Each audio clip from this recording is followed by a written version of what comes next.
Welcome to Fire Breathing Kittens, a standalone Dungeons & Dragons podcast. Every episode is a separate, complete adventure, so you can listen to them in any order. We are joined by Rollo. Hello, I'm Rollo Specklebottom, and I am a 10th level sorcerer.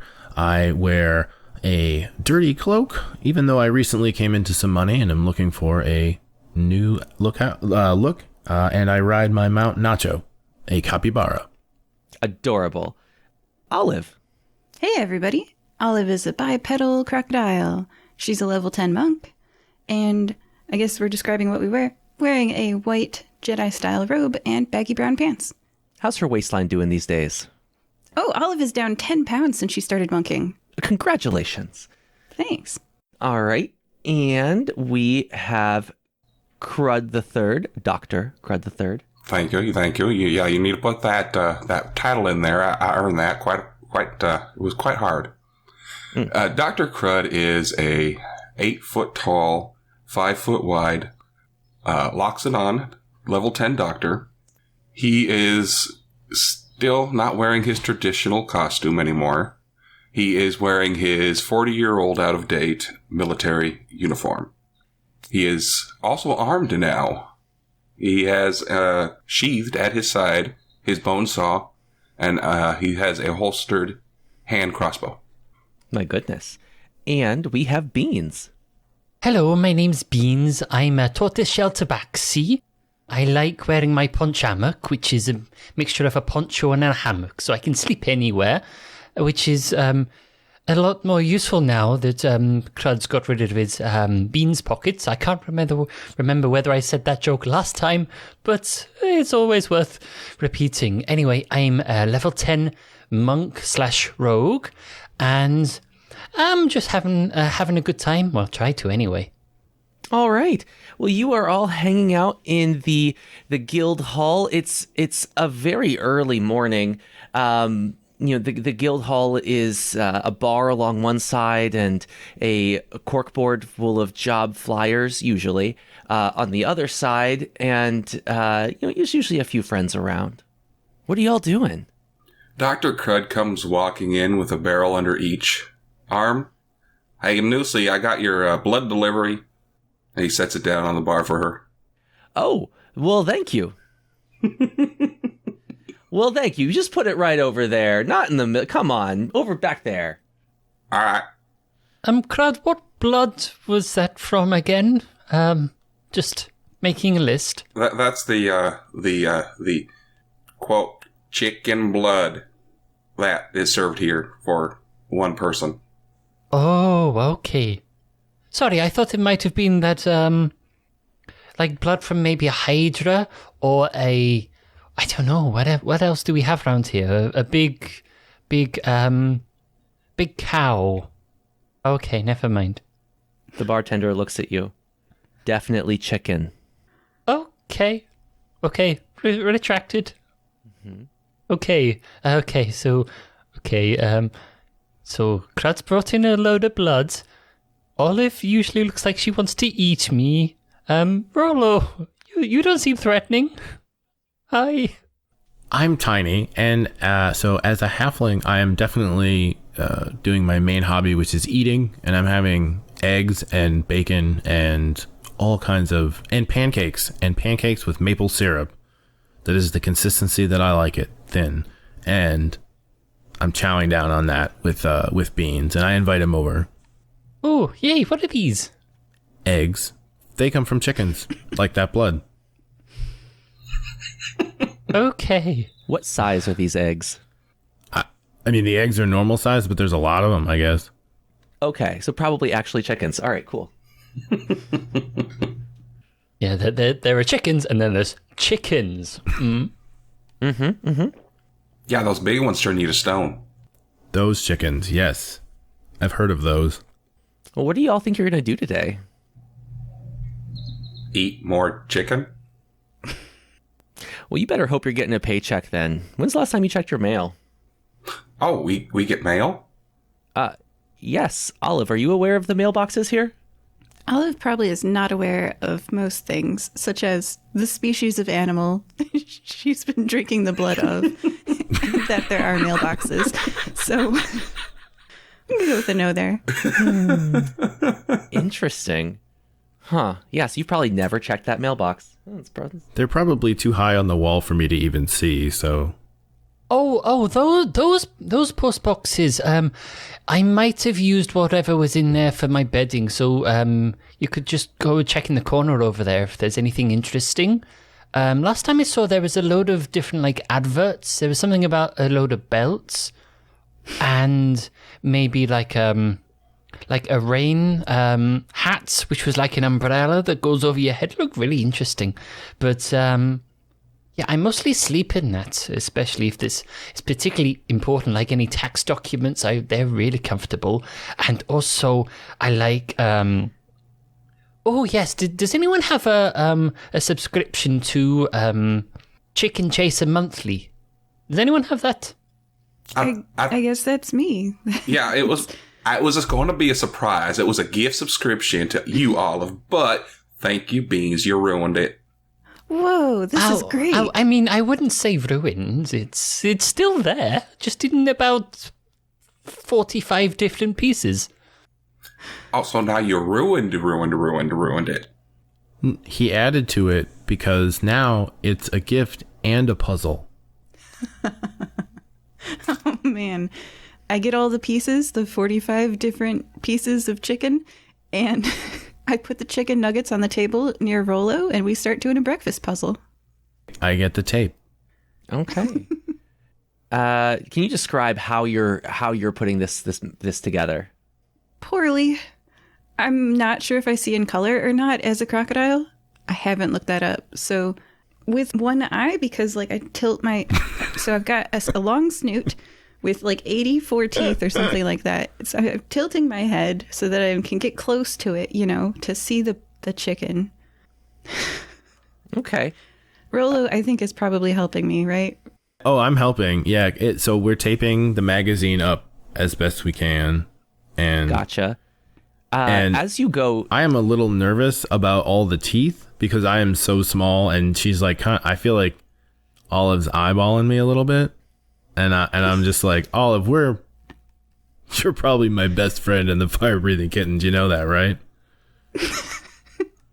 My Right medical up there. expertise says, yes, you can see in color, but you have really crappy day vision and really great night vision.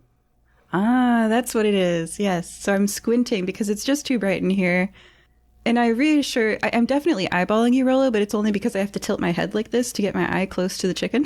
So the other eye is just definitely, yeah. We could get you some sunglasses. Okay, a crocodile with sunglasses looks really cool. Yes. Okay. Is anybody else helping with this? No? Okay. Beans is literally at the table and he's like, nah. No. He just tore it up. It's fine. Yeah. I'm cool. All right. Rollo and Olive, please give me a perception check. We're going to have some very different DCs here. 19. Oh, Non-natural 20.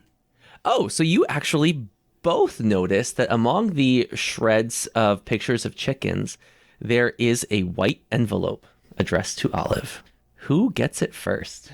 She rolled a non-natural 20, so I think her roll being higher than mine should be first. Okay. All right. So, Olive, what do you do with this envelope? Put it on a shelf, wait for a month, and then open it.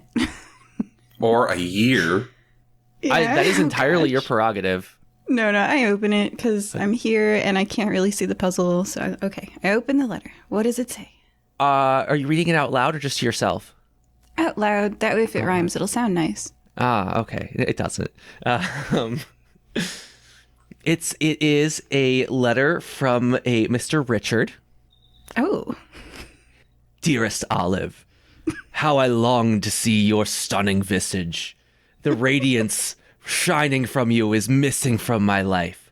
Please come and visit me at once. Maybe I didn't read that out loud. Is he talking about the glint off your teeth? So this is my fellow crocodile person. Richard, okay, long story short, there was a button. And if you press the button, you get the thing that you most want in life. And I was like, I want a guy with a job who's really into me. And so I pressed the button. And out popped a Richard. A portal appeared, and I stepped into a workplace, surprised him. He was at work, and was like, hello. And he was pleasantly surprised, and we've been dating ever since. Is it a long distance thing? No, he's in Nikamui. Oh, I've never met him. I thought we were best friends. Ooh, burn. Do you want to meet him? Yes, absolutely. I really do. But I might have like a funeral that day. Who died? It might be mine, depending on how like cool he is with halflings. Oh, we don't eat people. Okay. Well, I didn't know if that was like an individual choice or if that was all crocodile people. Wow. We officially have to call them. We officially have to call them crocodilies now. What's the crocodilio? I mean, you know, Beans doesn't get this kind of judgment, and neither does Dr. Crud III, and they're cat and elephant people. Cats are carnivores, and elephants they'll push over buildings for fun. Yeah, but I don't think Beans could eat me. Well, just because you haven't seen it doesn't mean we don't get it. Yeah, remember the peanut? Yeah, I wasn't there for that, but Crud's talked to about that loads. Mm-hmm. Hey, let's not victim blame here because, I'm the one worried about getting eaten, by predators. Have I ever eaten you before? It only takes one time. It sounds like somebody needs to watch Zootopia. Well, at least you have a doctor here. If he eats you, I can cut him open and retrieve you. See, you'll be fine as long as Dr. Crud III is here. Yeah. Right. You know what? I'm being foolish. You're right. If it helps, Olive, is more likely to eat me than you because she eats like regular cats. Oh, okay. She does. And I'm not that much bigger. I guess I feel better then. All right. Okay, So, look, if there weren't any stray cats, there wouldn't be a problem. So I'm just helping out with society. It's an ethical cat reduction program. I don't know. And they would starve. You're right. It would be They're pretty bad. cool. Ethical. What is your alignment, Olive? Neutral good. I just want to help people. And I think that stray cats kill a lot of birds, and you really shouldn't let your cat outside. And if you do, it's your own fault. And then it's all injured and it's outside and stuff. So I make it quick and I make it a meal. Nothing goes to waste. That sounds like chaotic good, but okay. Because she hunts for her food? I don't know. I know quite a lot of those cats, so I wouldn't go so far as to say good. Well, how many birds do you know? I mean, quite a lot of big ones, but it very much is just a circle of life kind of thing, because if you think about it, birds give birth to more birds than cats do to cats. Birds get eaten by cats, cats get eaten by alligators. It's the circle of life. It's the circle of food. Also, what moves us all. Anyway, this box you mentioned, Olive, do you have it on you? Because, I could do with a box that just gives me a load of fish all the time. Box? The button. That was a button. The box. Oh. The button. Yeah, the button with the box. I think I got there through a portal now that I'm thinking about it. So I don't know how to get back. Oh, that's a shame. Well, if you want fish, here, have some jerky. Fish jerky. I keep a supply for you. Ooh, yay. I will take some of that. Ooh, can I have some? Yes, you can. Thank you. I mean, be prepared. It is quite salty. So, just keep an eye on that. Meanwhile, if we're going to go see Olive's, what do we call him? Olive's whatever. Crud, can I be a backpack? Because I don't really want to be in view just in case I do get eaten. Yes, you absolutely can be my cat pack. Oh, excellent. Thank you. And I will hop up onto Crud's shoulders. And Rollo, there's room for you up here, too, if you're really that worried.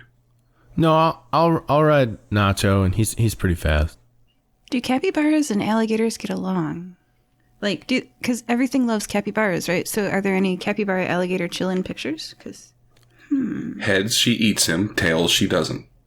No. I'm not going to eat. No one's eating Nacho. Oh, Oh my goodness, it's so cute. Capybaras love alligators. Yay. Capybaras, they're like the bros of the animal world. I'll send it in the chat. That's adorable. Also, they're kind of like bigger than alligators. Capybaras are pretty big. Yeah, that's what I'm saying. That's why I can ride Nacho. My goodness, yeah. Anyway, I sent a picture. Okay. Oh wow, yeah, he is a beefy dude. Chillin'. Okay, officially capybaras and crocodilians, bestest of bros. Are those crocodiles? Those look like caimans. It don't matter. They're friends. Yeah, they are. In Nicomoy, they're bros. But once they cross the border, they become mortal enemies.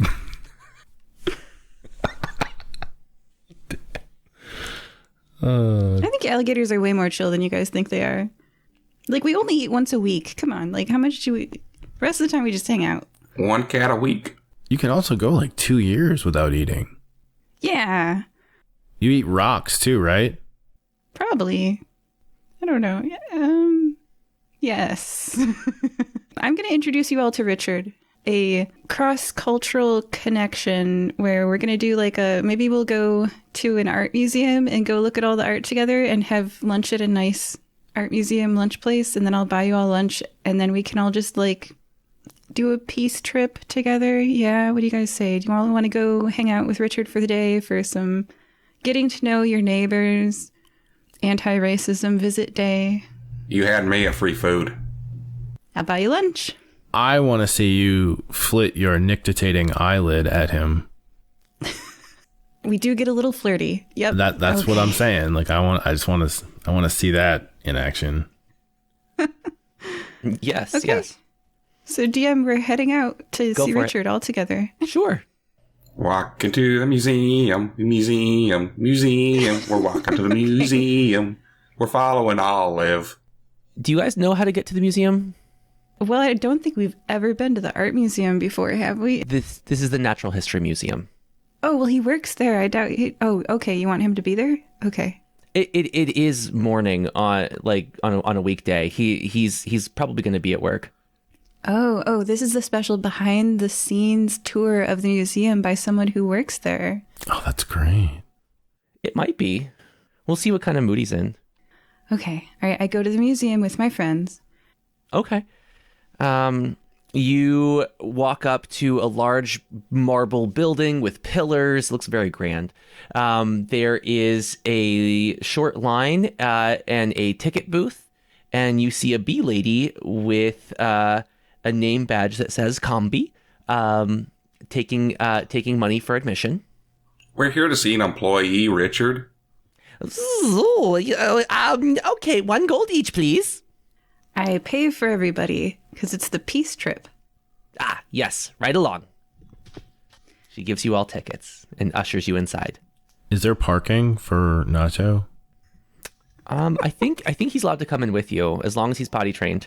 Oh, he's allowed to come. Okay. Yeah, no, he's fine. Yeah. Well, okay, cool. then he'll come. I'm gonna dismount though, because I'm sure he wants to like stretch. Yeah. It's all marble flooring everywhere. No carpets or anything. Nothing you can chew on. Okay, excellent. Mm-hmm. So you guys are in a grand entryway. And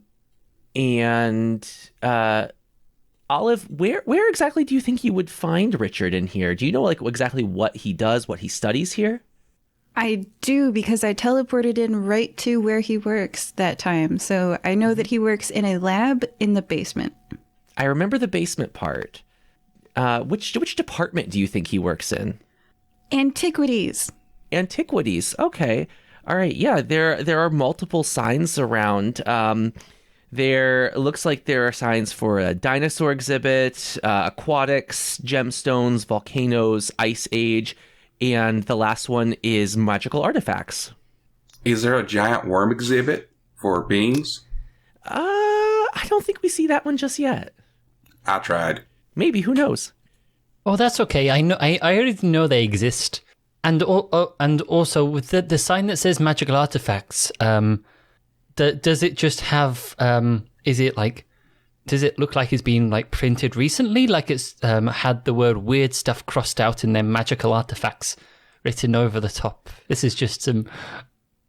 No, it looks very official. No, as in, it's just some continuity from previous visits.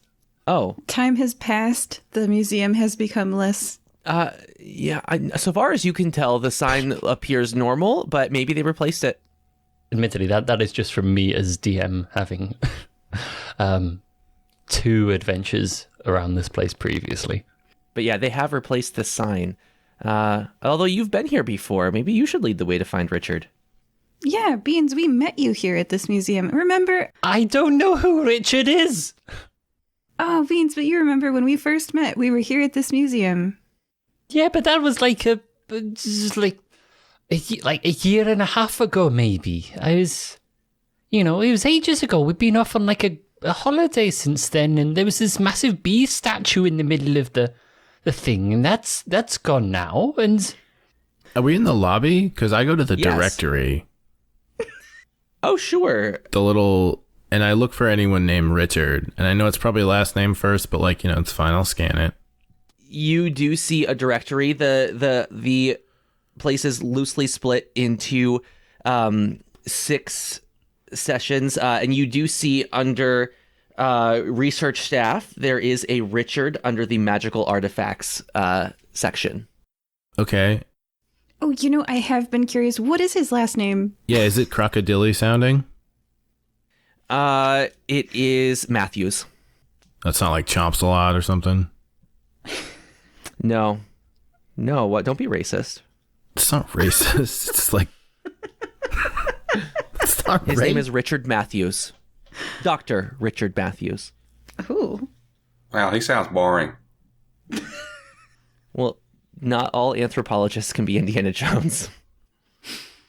All right, so and he's in the basement? Mm-hmm. Okay, so I say, Olive, I think I found Richard. His last name is Matthews, and he's a doctor. Would you like to go to the basement to see him? Yeah. Let's go. All right. It's this way. And I start leading the way down into the basement. Yeah. Because this is a very well-signed museum. Well, of course, you can see that there are the 6 doorways out of here into the different ones. You choose magical artifacts because that's where you saw his name. Right. You walk into a large room full of glass cases with different things, mostly made out of gold. All of them have little signs on them and what they do, where they were found, who found them, what year, the approximate history of them. And you do see several doors. One of them does have a B marked above it. Oh, I think I found the bathroom. B for bathroom. Do you walk through the door? Sure, I can poop. Oh, okay. You open the door and you find a staircase.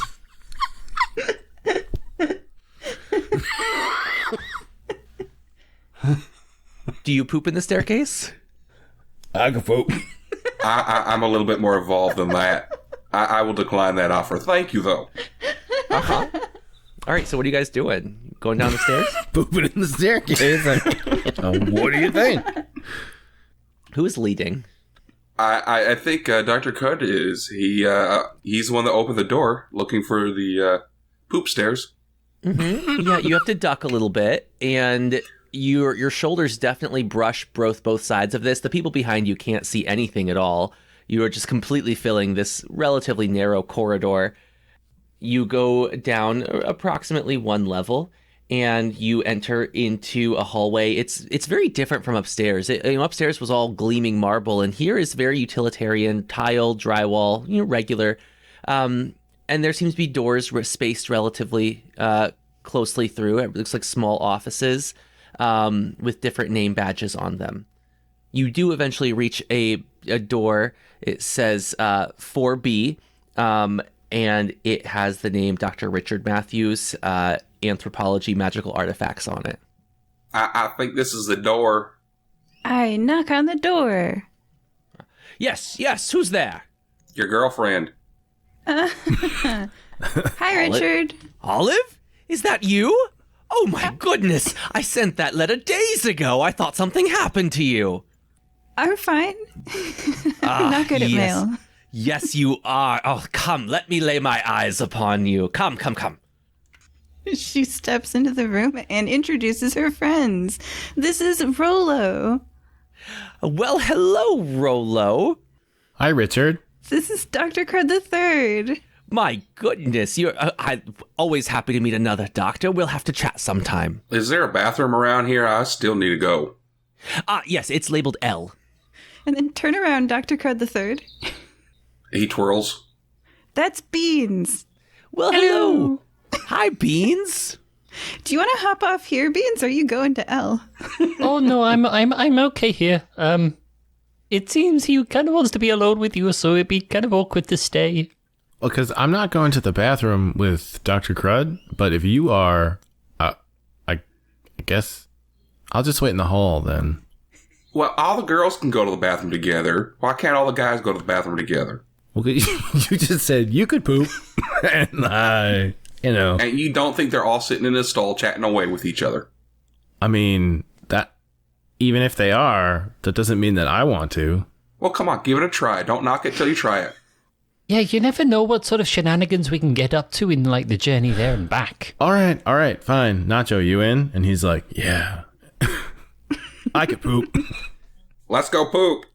Richard is just looking at you all politely. Those are my friends. Well, you are such a social creature. See you, Richard. We're going to go take a poop. Yes, have fun. Yes, as I will. was saying, he takes Olive's hand and starts delicately kissing each knuckle and claw. Delicately because of the teeth. We hurry away quickly. Yes, he's already made it up to her elbow. We're gone.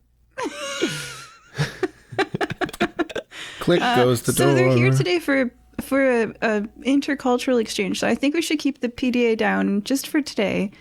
Just because it's your first time meeting them, and thank you. I will attempt to restrain my enthusiasm. I did specify to that button there's someone who's super into me, so all right, this is what Olive wants. Okay, so you guys poop. Yeah, how does that go? Well, they still do not make bowls big enough for my behind. I have a similar problem. I'm very concerned I'm going to fall in here. They don't even have child stalls for him. All right, I'm going to... DM, should I be making a, constitution check for this? I think dexterity. For pooping? I'm not pooping at him. Yeah, I'm just going in the hole, and it's big. A hole I can't miss. I'm saying dexterity for not falling in. Okay. Oh. You can probably go acrobatics then. Oh yeah. True. Too. That's true. Do I have? Let's see. Do I have? I don't. But we'll go ahead and roll. It's like you've got a foot either side of the bowl, and you're trying not to slip in. Oh, good. I rolled a natural 1 for a sum of 3. You fell in. I'm sorry. It was a clean bowl. Okay, but so you pre-poop. are now wet. Okay, pre-poop. Pre-poop. I'm now wet. Okay, so I get out, and this time instead of trying to sit on the seat, I just straddle it, like standing on it, and I just poop from a squatting position over the toilet, resting my back on the back, and I also try to dry my feet off as much as I can beforehand so I don't fall in again. Okay. I think that works out better. Now should I make a constitution check? Because I still Sure. feel like I want to see how much poop I got. Okay, go for it. All right, let's see here. Oh, 14. A sizable log. Yeah, for you, sure. Respectable. Yeah. It's like the size of a human pinky. Yeah, I call over Dr. Crud and Beans and be like, see, here we go, guys. I did it. Aren't you proud? I am very proud of you, but you're no me. Take a look at mine. I want to see. Yeah, I mean, I'm interested. Constitution, Dr. Crud. That is going to be a Constitution. That's going to be a 21. Ooh, you clogged the toilet. It's like And just it's like in piled pieces. up over the rim, and I'm just like, that is. It is. That's something, buddy. You just you straight up destroyed that privy. All right, are you guys going to fix this privy, or are you just going to leave it? Leave it. That ain't my job. I don't think you should. I think this should be like gilded. Are you kidding me? This is as big as I am. You can go get the curator and show them and see if they want to put an exhibit. That could be your personal mission. I mean, am I misunderstanding this? This is what girls do in the bathroom when they go together? Oh, yeah, I think so. Yeah, that's why they take so long. They've got to unclog it all. Well, look, And admire it. I mean, can we post like a selfie with the poo? it's going to take a while we got to get somebody in here to carve it and paint it, and that's going to be quite a chore. I wonder if I can magically gild it. I'm going to think about this. Okay. Meanwhile, Beans pops back to the toilet because he's been outside in the bushes because he's a cat. Just goes, right, guys, I'm done. Everybody ready to... Oh, my... What's that smell? Sorry. That's the smell of constitution. I haven't smelled that since we went skiing last. Crud. He's a nervous skier. What can we say? I am, yeah. I mean, these feet on cold snow. I mean, come on now. Yeah, everybody else made that smell as well. They were terrified with you barreling towards them. Most people usually are terrified when I come barreling towards them. Like they ran. Yeah, I didn't even have to do the murder walk that time. Well, not that time, no. Maybe you should barrel less. I should barrel less? Yeah, if people are always afraid when you're barreling towards them, maybe you should do less barreling. Dr. Crud looks down at himself. I'll take that under advisement. It's okay, Dr. Crud. I mean, you be you, but... I'm always me. That's true. Should we get out of the bathroom? Do you think they're done making out and, making little crocodiles? I don't know. I imagine that she has to lay a clutch of eggs and bury them. You want to go ask her about it? Let's go. Okay. All right, you walk in the door and you see Olive and Richard standing a respectful distance apart, chatting amicably. Richard is very interested in her day and wants to know everything that's been going on in her life. And he's just looking at her like a dog looks at steak. Are you guys done making babies now?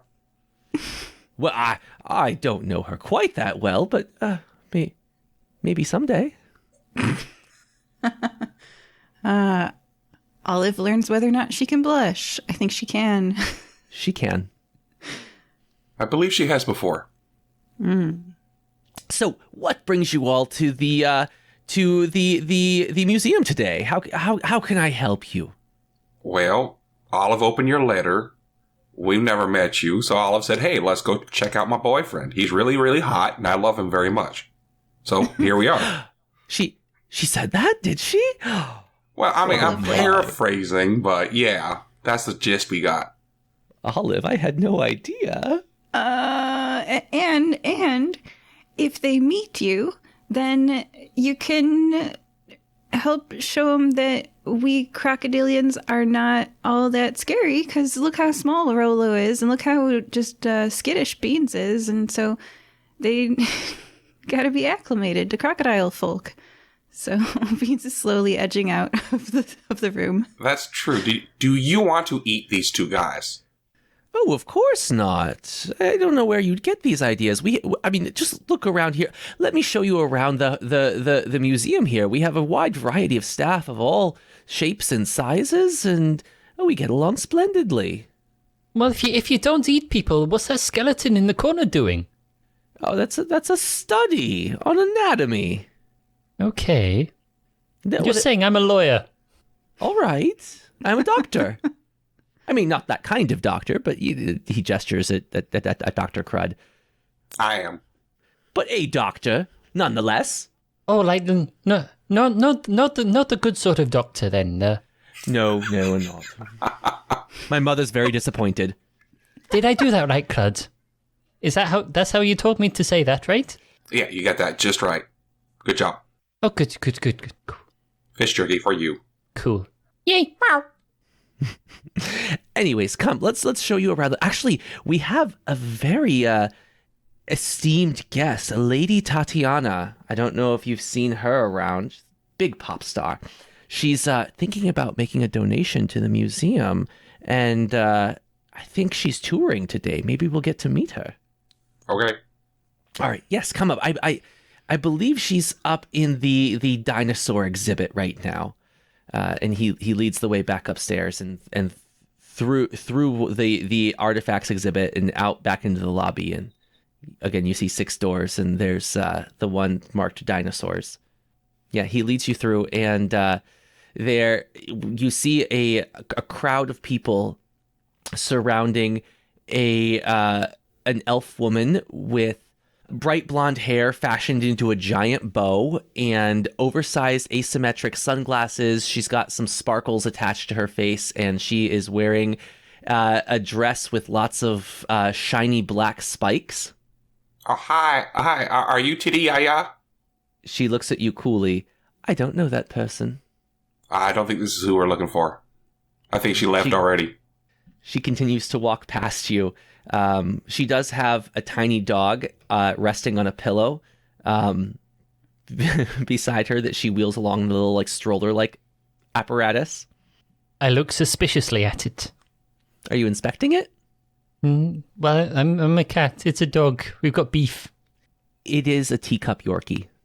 I don't trust it. You're like those cats who smack dogs on the noses and the dog's just minding their own business. I see. So it's good that you're on a cultural exchange today. You're meeting lots of... Hey, little dogs have like a Napoleon complex. Who? They do. Mocha agrees with you. This one looks delightful. It's very happy. It's panting a little bit, just looking around at everybody. It's an act. Oh, yeah. I don't trust it either. I'm right there with you, Beans. It's coming for us.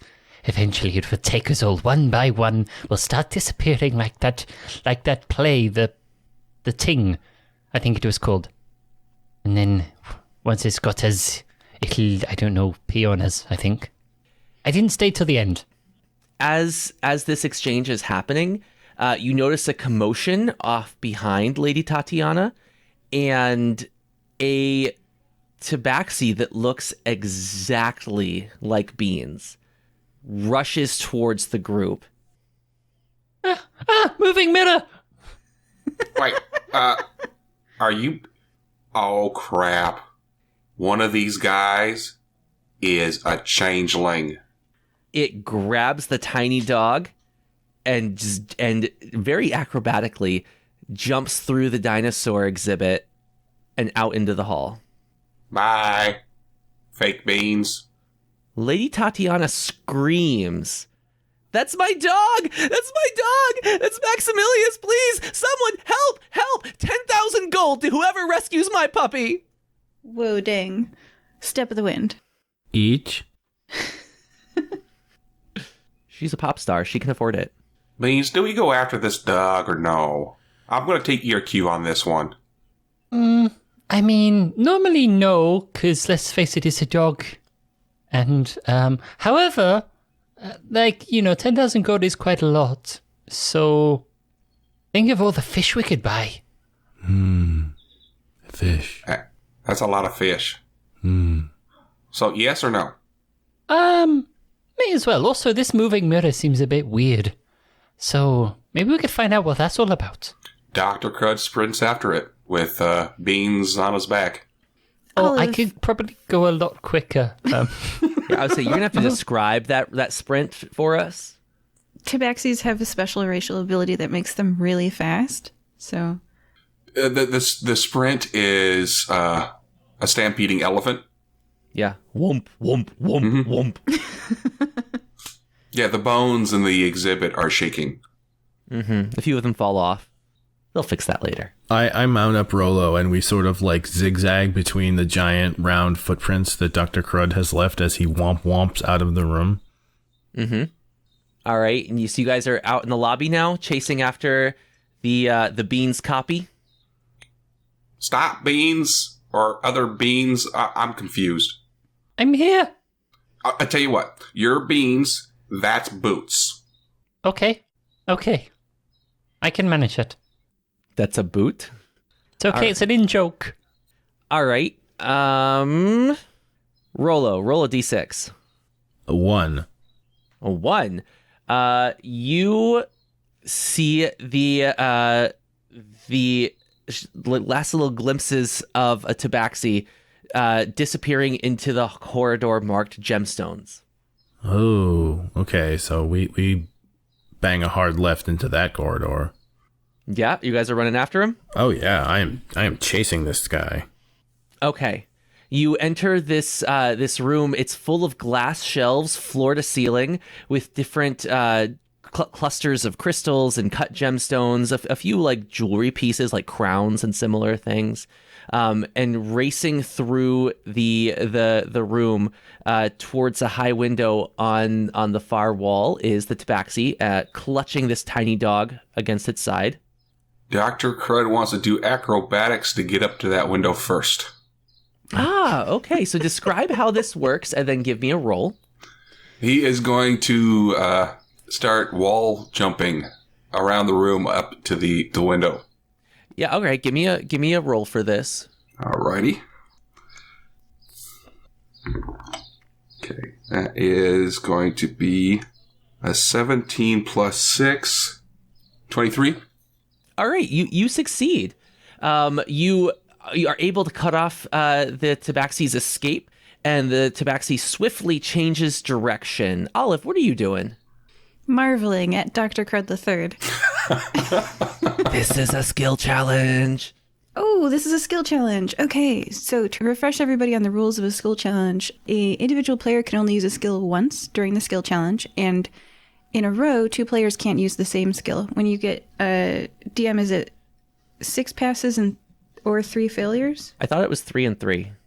Depends on how many successes and failures you want to set up. Yeah, I was going with 3 and 3. Okay. So 3 passes and 3 failures. So everyone won't get a turn if you do 3 and 3. So that's why we do 6. Usually, Someone might fail. Usually you would do more successes needed than failures. So Okay, you do 6 like and 3. 6 and 3. Gotcha. Okay. All right, 6 and 3. And then just write down a DC, DM. Already did. Yeah. And usually around this level, like we will roll above 20 on most things. Okay. All right. So, for example, a 15 would be way too low, and even a 23 would probably be a low DC for a skill challenge. Okay, so since I can't use acrobatics because Dr. Crud III, our elephant cleric, did. You're a doctor, actually. Yeah, doctor, not a cleric. I gave cleric up because you know what? That magic crap just was crap. I like to get my hands in the guts. You really do. So, are we going to roll initiative or just going to go in? I was going to do a random order. Okay, random order? Yeah, I picked you next. Okay, got it. Olive's eyes take in the beautiful gemstones of this room and how shiny they are and distracting. You know what you're not looking at when you're looking at gemstones? The alligator dropping to all fours and sneaking behind one of the pillars. I'm heading towards where the boots copy is heading, but I'm doing it stealthily, below people's knee level, where they're probably not going to look at me. Okay, go ahead and give me a roll. That was a natural 20 on the dice, plus 8. Yeah, so you stealthily, on all fours, move yourself into the path of Boots, and he does not see you at all. He actually trips over you. Obviously, being a tabaxi, he's able to right himself, but his momentum is very shifted. Yay. Beans, what you doing? I mean, any chance I can just cut this whole thing off and steal the dog back? You can attempt it. Excellent. In that case, I can do a sleight of paw check to paddle my way over to Boots and try and sleight of paw my way back for a 25. Mm-hmm. In order to swipe the dog from Boots? Yep. So you achieve this. You are able to take the dog away from Boots, who reacts very quickly as a tabaxi and slashes you across the face with his claws. Whoa. Well, attempts to. Let's say, come on. Oh, that's true. That's true. I actually have stats for this one. Does a 19 hit you? Oh, yes, very much so. Yes. So this is not technically a battle right now, but you do take 6 slashing damage, plus you are now poisoned, and in your distraction, he does take the dog back from you and continue running. Oh, dang. All right, Rollo, what are you doing? I'm going to yell at Boots and say, listen, Boots, I've put a spell on this room and there's no way out anymore. And you're stuck here. And I attempt to deceive him into thinking that he is trapped. And I roll a 22. He absolutely does believe that he is trapped. He starts to back away towards a wall covered in gemstones. Dr. Crud, what are you doing? Seeing Boots scratch the heck out of Beans has angered Dr. Crud. So he flips away from the window and plants his feet right there on the wall, and uses nature to predict exactly where this Boots bastard is going to be, and belly flop on him. Okay. Interesting choice. Go ahead and roll. Okay. That's a 25 to belly flop this bastard. 25. You absolutely do manage to belly flop onto him, and you hear a sickening crunch. I heard a crunch, guys. What do you do? I get up. You get up. You see a very smushed pancake of what used to be Maximilius. She didn't say it had to be alive to get the 10K, did she? No, she didn't, actually. All right, well, I feel like we're in the clear. Let's scrape that guy off the ground and go get our money. Now, wait. First of all, is Boots also squished? He has a broken leg. Okay, so he's fine. Sitting at a strange angle. So Dr. Crud is going to use his medical training. Whenever you use your medicine or healer's kit on a 0 HP creature, the creature regains hit points equal to your intelligence modifier plus your doctor's level. So I'm going to use my medical training to bring the dog back. Don't you still have to be doing death throws for this? This will negate having to do death throws. It depends on whether or not the dog reached its negative maximum HP. Exactly. It only had 1 HP. It had an elephant flop on it. I think it's beyond coming back. You mean he can't, strictly speaking, he can specify non-lethal damage even if he's belly flopping. That is true. So that was a non-lethal belly flop. I think it's a bit late for that. It's smushed. It's a pancake of a dog. The afterwards, it wasn't lethal debate. Don't worry, there will be plenty that you can do, but the skill challenge is not over. I think it was Olive's turn. Olive is flipping to page 197 for death saving throws. I mean, Rollo is correct. She did not specify that the dog had to be living, so we just bring the carcass back and get our money. Or, I was thinking, what if you had a bicycle pump and we just tried to reinflate? I tried that, but the great God in the sky said no. Oh, well, that seems unfair. You know what's the thing about solid white dogs? No distinguishing markings.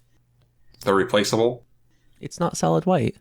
You said it was a small mini... It's a Teacup Yorkie. Teacup Yorkie. Are Yorkies not white? No, they are usually black and brown. Teacup Yorkie. We can get some paint and a new Yorkie. Oh my gosh, they're so cute. Not this one. Not this one. No. Okay, all right. Well, it looks like it has a very standard fur pattern. It does. With a light brown muzzle and a black, facial markings. And, oh, you squished this? Oh. See how tiny it is? Of course it's dead. It's well beyond dead. Oh, yeah, no, I'm talking to Dr. Fred. Okay, well. She didn't specify live, so.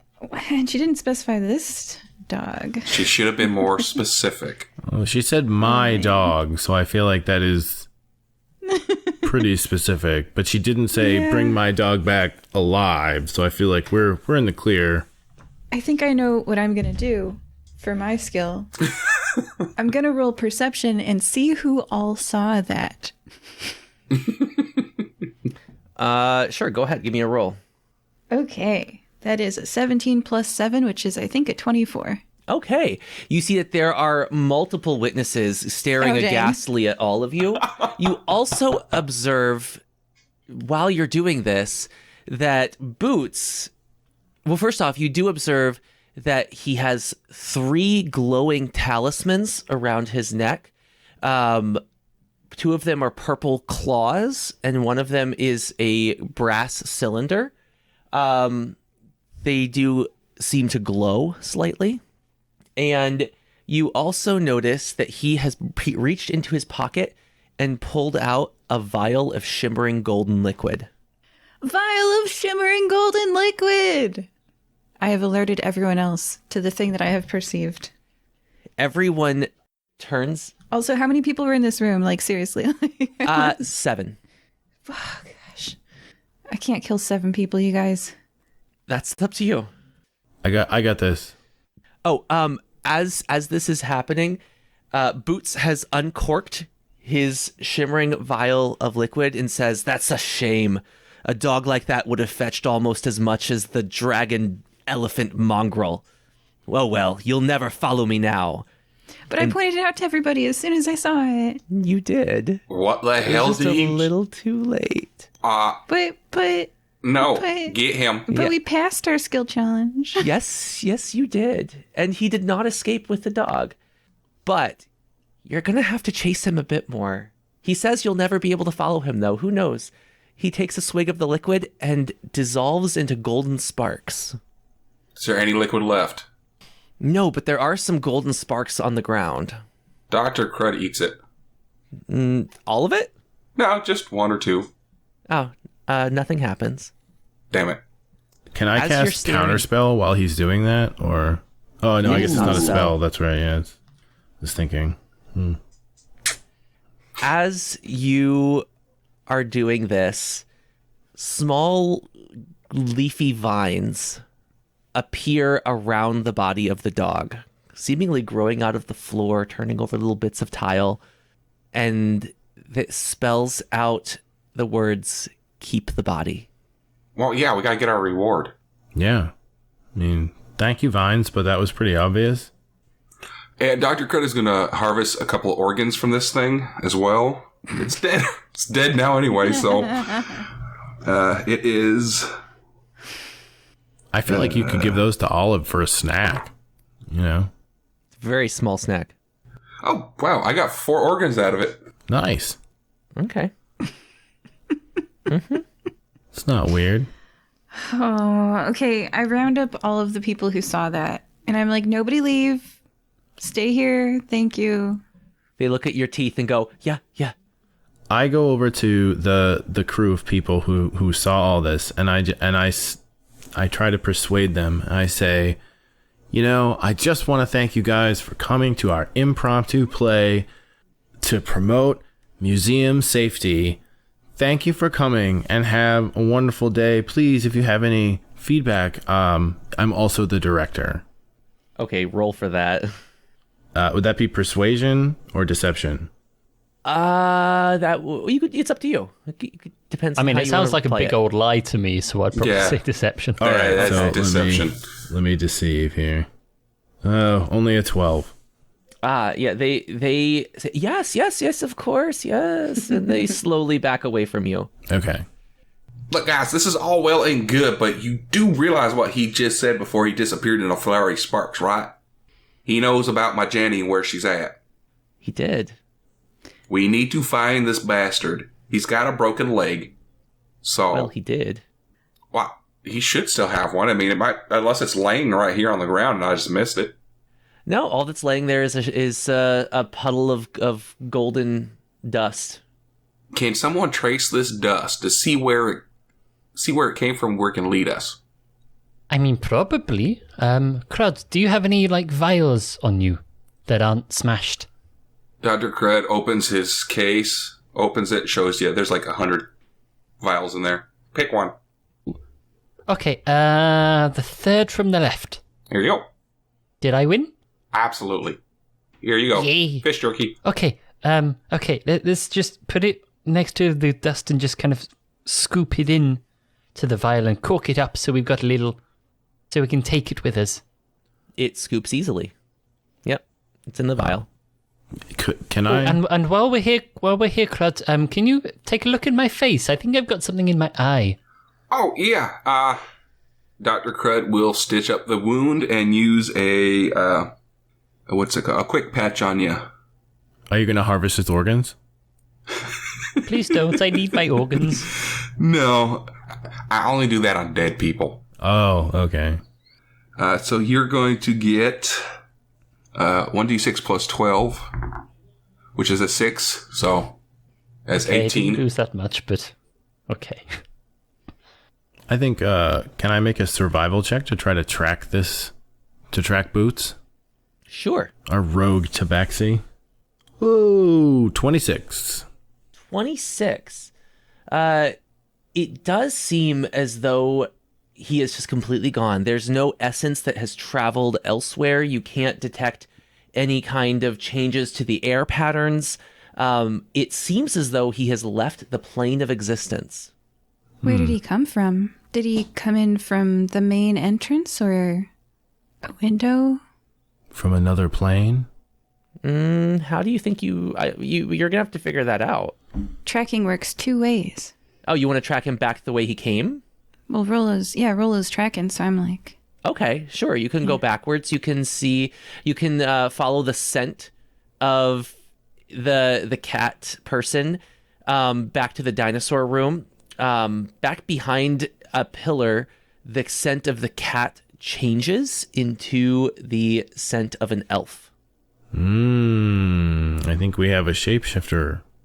You were right. I said that. I know, I was just confirming. That's all. Mm-hmm. Oh, TD, I got your dog back, and he shows the carcass. Can I have my money now? She starts sobbing uncontrollably. Can you do a check, or...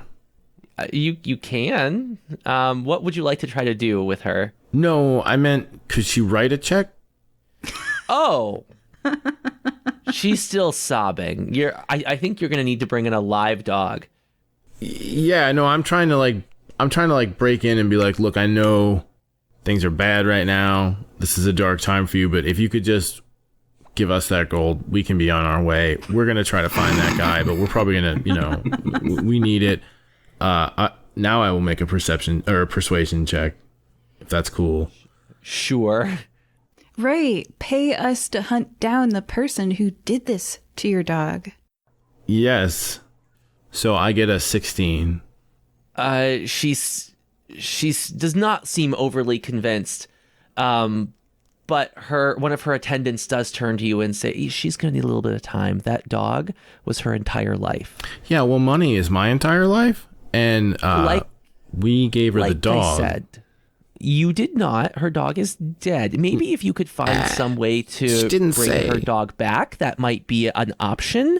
But I think you guys are adventurers, right? Yeah. Professional I think adventurers. We get paid for adventures. Yes, but not ahead of time. Why don't you go try to hunt down who did this and see about collecting a reward after? That was not part of the verbal agreement when it was first issued. The issue was get my dog back. There was no stipulation on live or dead. The dog is back. Yeah. Or hunting down the murderer. So, she owes us 10,000 gold, or we take you to court. Good luck with that. And she ushers Lady Tatiana away. Beans, do you want to go ahead and give them a subpoena? Oh, well, we don't have the paperwork for that right now, but we'll talk about it later. We can't have an adventure in the courthouse? I mean, I feel like we can. Let's file some blue bags. Well, first we gotta find this bastard because Jenny. That is true. I also would like to propose to the celebrity that if she wants for There's a 5th level raised dead spell that's a necromancy that will return a soul to a body if it's not been dead longer than 10 days. If the creature's soul is willing and at liberty to rejoin the body, the creature returns to life with 1 hit point. We could... At liberty to return. Yes, duly noted. Great. Oh, you know this dog hates her and doesn't want to come back. It's a bard spell. Do dogs have souls? All like- dogs go to heaven. I feel like Beans might have an opinion on this.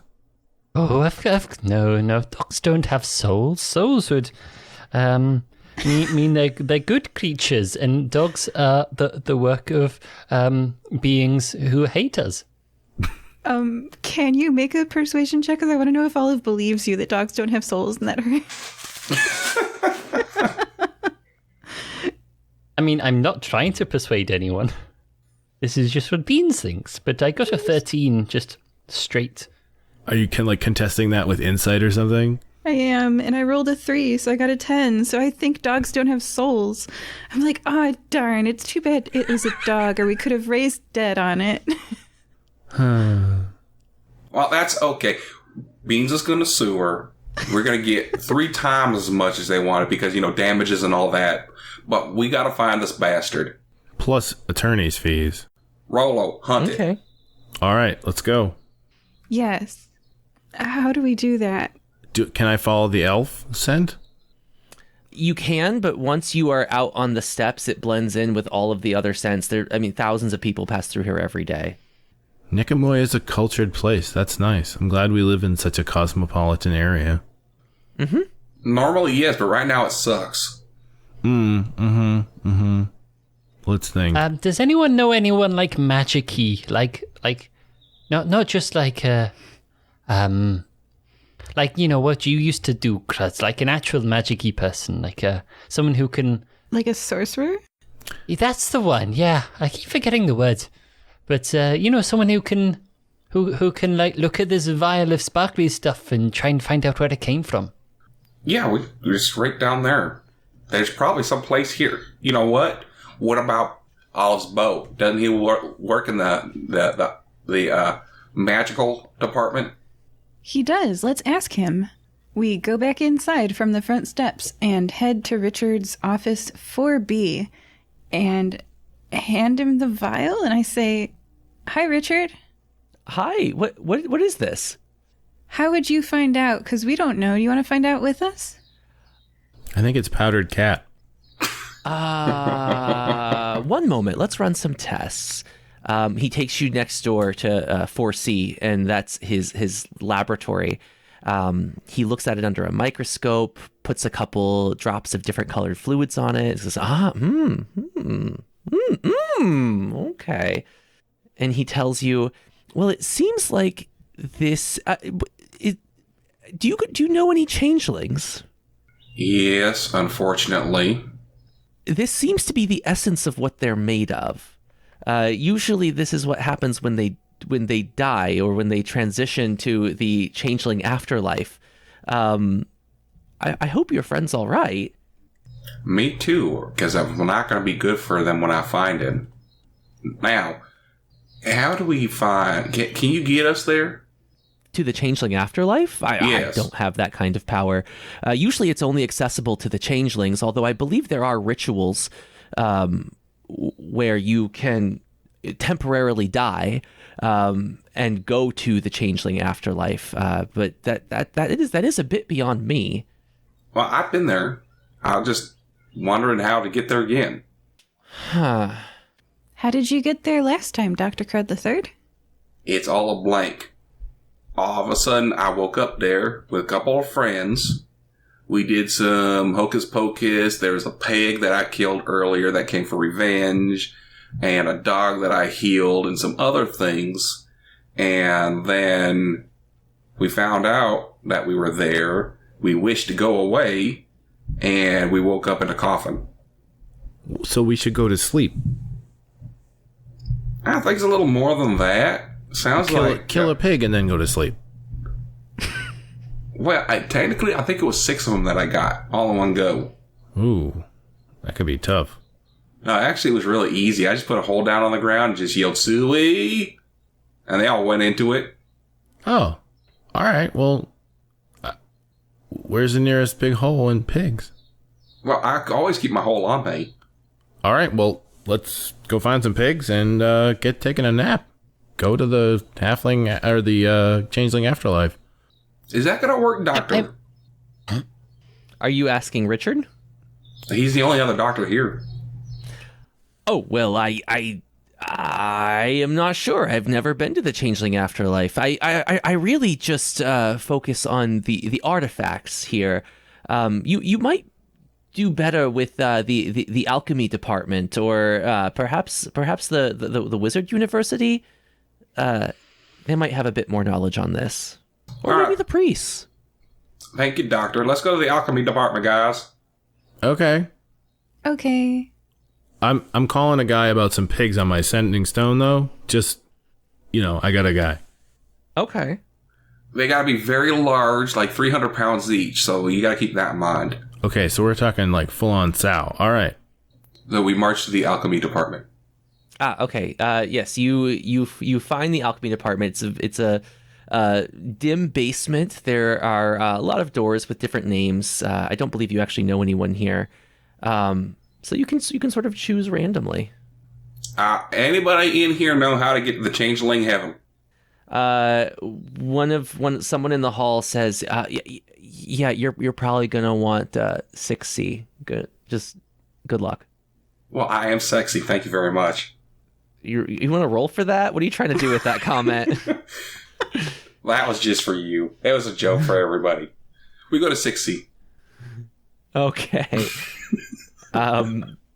Yeah, inside, you meet a very old man with a long white beard and long white hair, wearing robes that are purple with gold stars on them. Your friend over there says you can get us to the changeling heaven. Can you help us out, please? I love you forever. Will you now? My goodness. Not like that. But yes. Oh, it's never like that. Oh, yes. It's a fairly simple process to get to multiple planes of reality. Most people just never put in the effort. Why? If you have the time, I could teach you all about the different afterlives that are out there and their properties. And I've visited most of them, Which one did you say you want to go to? Changeling. Changeling. Why that one? That's a particularly nasty one. Because this bastard took my Jenny, and they just disappeared in a puff of gold smoke and powdery stuff, and they have her, and I need her, and let's go. What's in it for me? What do you want? He love you long time? He already said no to that. What do I want? You can have free medical checkups for life. All your medical care will be taken care of for the rest of your life, however 1 or 2 years you got left. Yeah, I would say he looks down at his long white beard and goes, I might even be able to extend your life for a little bit, too. I am that good. He looks at you skeptically. You're going to have to back this up. I am Dr. Crud III. Ask around. I'll wait. He still stares at you expectantly. How are you going to extend his life? By not killing you, I guess? That's a roll. No, that was just me. No, that was just me, I think that's an intimidation throwing an check. idea out there. He's like, oh, I'm a cute kitty cat. And then he's like, dogs don't have souls. And he's like, you'll live longer because I won't kill you. No, because Cruz won't kill you. Hey, he's the one that's all amped up right now, not me. So does Bean say that or no? Admittedly, that was a little bit out of character, but I just kind of keep the accent going. But what I mean, I could just whisper that up to Cruds and just go, you could just say, by not killing you. It'd be really good. I can't say these things as a lawyer, but... My lawyer has advised me to say, by not killing you. Okay, go ahead and roll intimidation. That is a natural 20, my friend. Oh, he's terrified. He starts quivering uncontrollably. He goes, yes, this is very expensive, but fine. Don't kill me, please. And he also hands you a vial of golden liquid from a cabinet. Is this enough for all of us? Yes, it's very concentrated. Please, don't kill me. How do we use it? You need to go ahead and explain this. And I won't kill you as long as you're cooperating. Hey, Rollo. Yeah? Richard's not in the room, right? I'm introducing him to my friends today. You don't see him. No, Richard's not here. We told him Good. we were coming down, but he was busy. That's good. I'm glad he just saw the best side of everybody today. Well, I don't think he did. He doesn't want to be clingy, does he? Like, no, and I don't think he really saw the best side of us, though. I feel bad because I didn't show him Dr. Crud's turd. Dr. Crud, Dr. the Crud the third turd. turd. Yeah. Oh, that's just mean. Dr. Crud the turd. Yeah, your friends did just decide to rob someone of very expensive ingredients instead of actually just trading something for it, but okay. We don't have time for haggling. We don't have time. Okay. So tell me what we have to do. Let's go. You just drink it. That's it. Well, it works better when you're out somewhere foresty, but in general, yes. Okay. And how much water do I put? Because you said this was very concentrated, so I need the mixture of concentrate and water. Oh, it won't make any difference. Even a drop of this will do.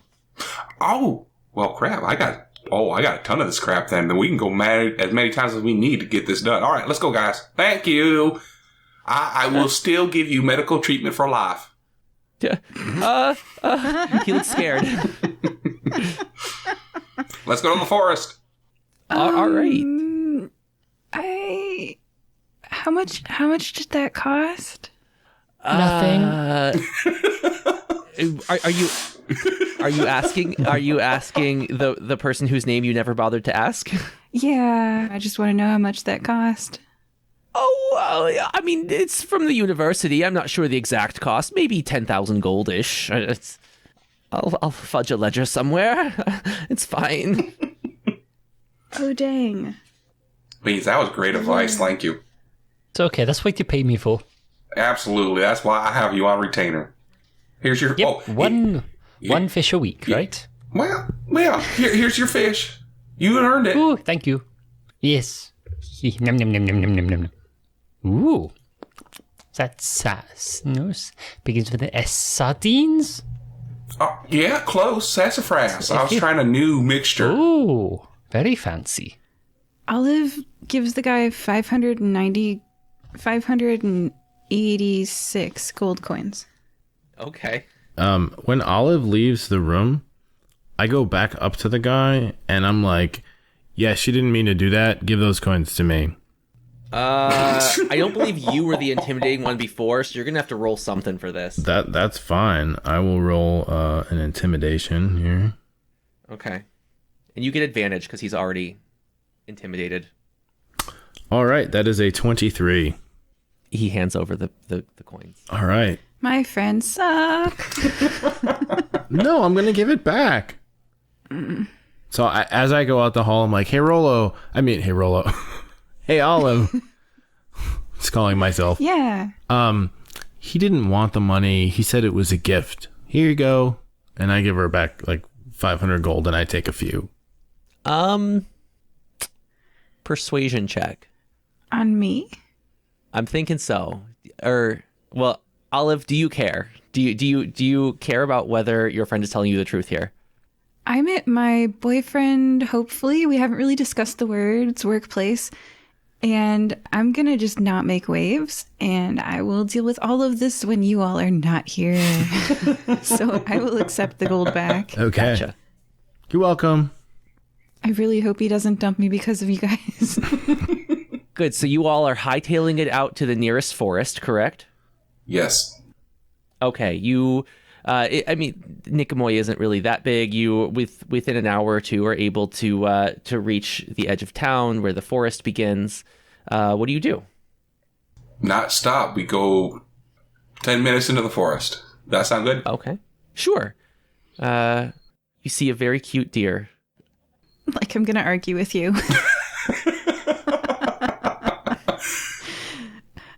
And Beans is just along for the ride. Are you still up there? Imagine Beans fell asleep. Well, yeah, I'm back up there. It's a long walk, okay? Like, I've only got little legs. So you're asking the person you're physically carrying, and you're asking the person who was there when you intimidated an old man and a halfling who's even scared of crocodiles if we're following you. Yes. Okay. You're in the forest. Now what? All right, everybody. I get out an eardropper, put a little bit in it. All right, everybody, tongues out. Does anyone want me to flavor it? I will use prestidigitation to make mine taste like strawberry lemonade. Oh, yes. Can you make mine taste like peanut butter? Okay. Bing. The only way I'm going to eat it. Chicken blood. Okay. I'll make yours to, yes, chicken blood. Okay. And a drop in everybody's tongue. All at once, everybody just goes together? Well, the three of them first, and I'm going to see what happens, and if it looks legit. Each of them, when they ingest this liquid, there is a shower of golden sparks, but instead of disappearing completely as the changeling did, they collapse in a lifeless heap on the forest floor, and you sense a bit something ascending from their bodies. All right, I'm going to arrange their bodies peacefully and nicely, cover them with brush, just in case, and then I'm going to lay down next to them, cover myself with brush, and then put a drop on my tongue as well. I hope nothing eats us in the middle of the woods. Can I do Surely that won't happen. Can I do a hiding, like a stealth check for hiding all of our bodies? I'm going to make that a nature check. That's even better for me. I have a +7 in that. Don't crush us. That's a 16 plus 7. Oh, yeah, they're very well hidden. 23. All right. After you do this and you take your dropper, the world goes dark. I think that's a good place to take a break. Okay. Joining us this time were Rollo, Thanks, everybody. Olive, Bye. Beans. I'm unconscious. Oh no, you're dead.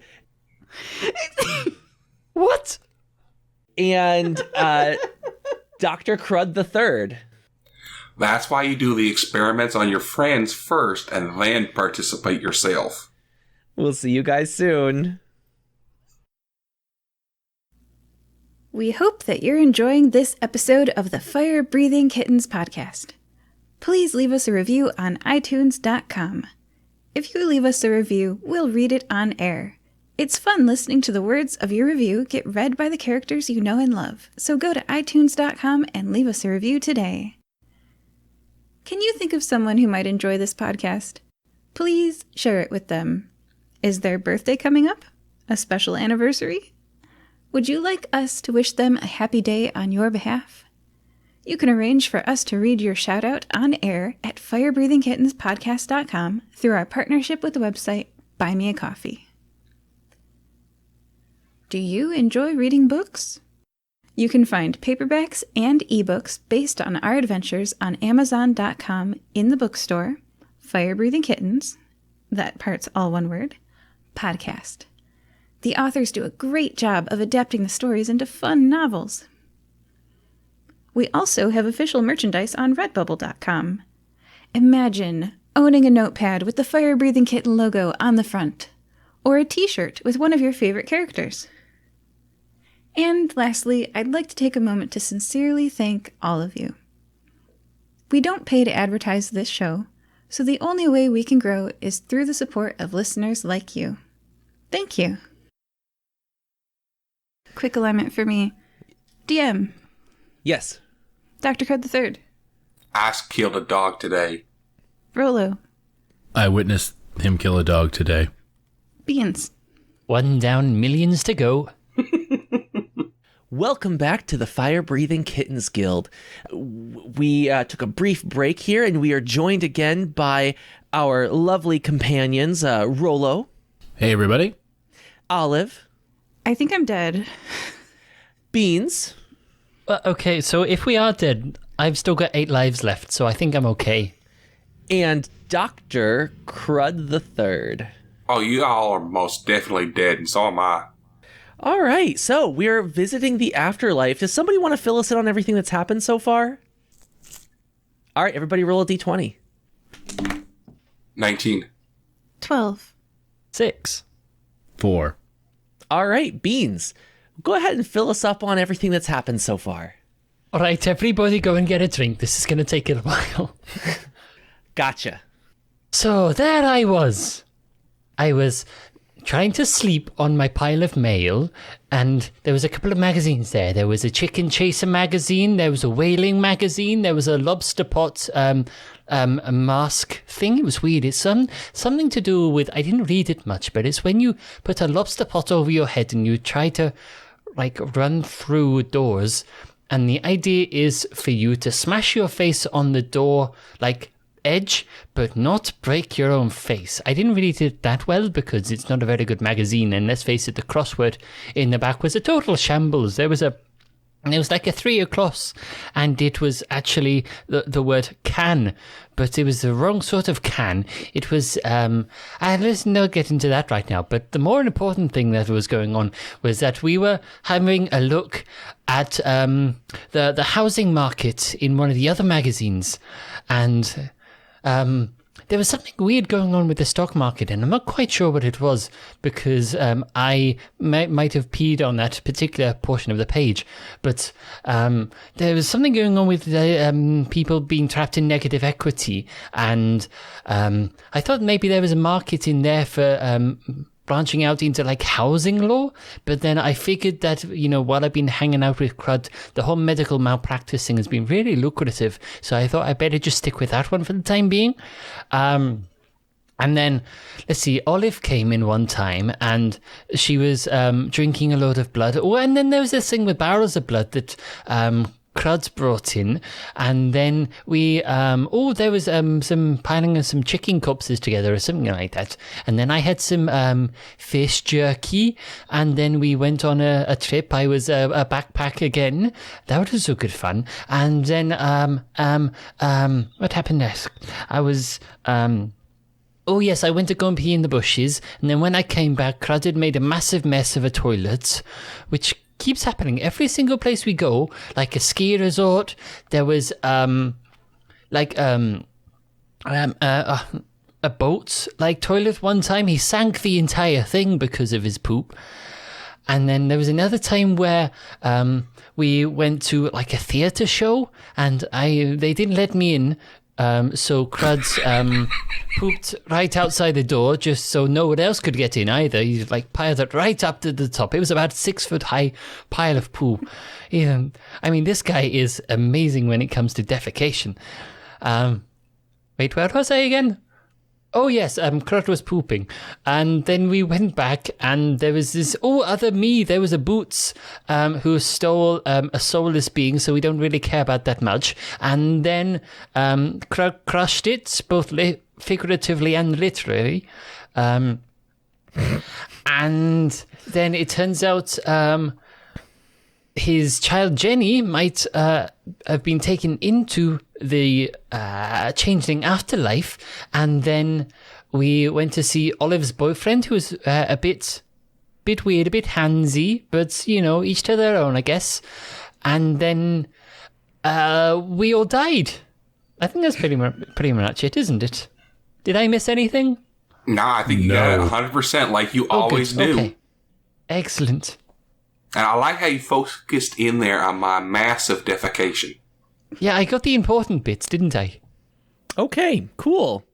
So everything went dark for all of you, but suddenly you open your eyes and you seem to still be in the forest. Everything looks very normal.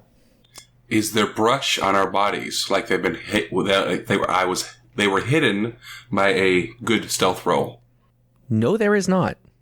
All right, guys, we have succeeded. Now, if I remember right, all we gotta do is make wishes, and our wishes will come true. So, Dr. Crud looks at the sky. I wish to know the location of my Jenny. You hear a music in the distance going do do do do do do do do do do do do do do do do. Did somebody leave their ringtone on?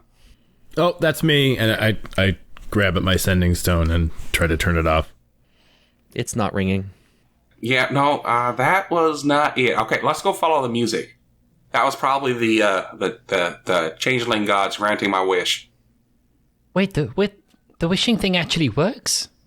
Oh, this is your first time here. Yeah. What do you want to wish for? I'm gonna scrunch my eyes up and hold my paws out real tight and go, fish. It starts to rain fish from a small cloud over your head. Yes! I want an air fryer. An air fryer. I'm sorry, was that a wish?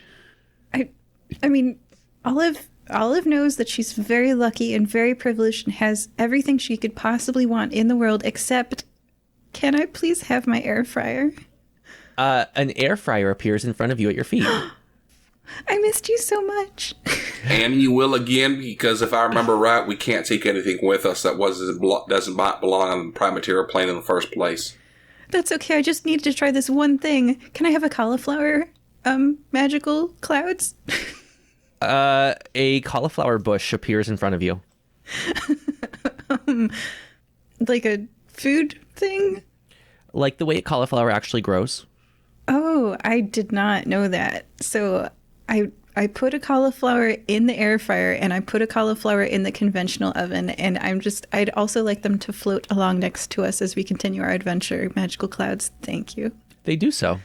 Yay! I'm feeling a little jealous of Olive's relationship with Richard. So I wish for my own Richard. A bipedal crocodile in a lab coat appears next to you. I want him to gorgeous. Yes, to love me the way that he loves Olive. He grins a toothy grin at you. I like this. This is good. All right, let's go this way. Come on, Dick.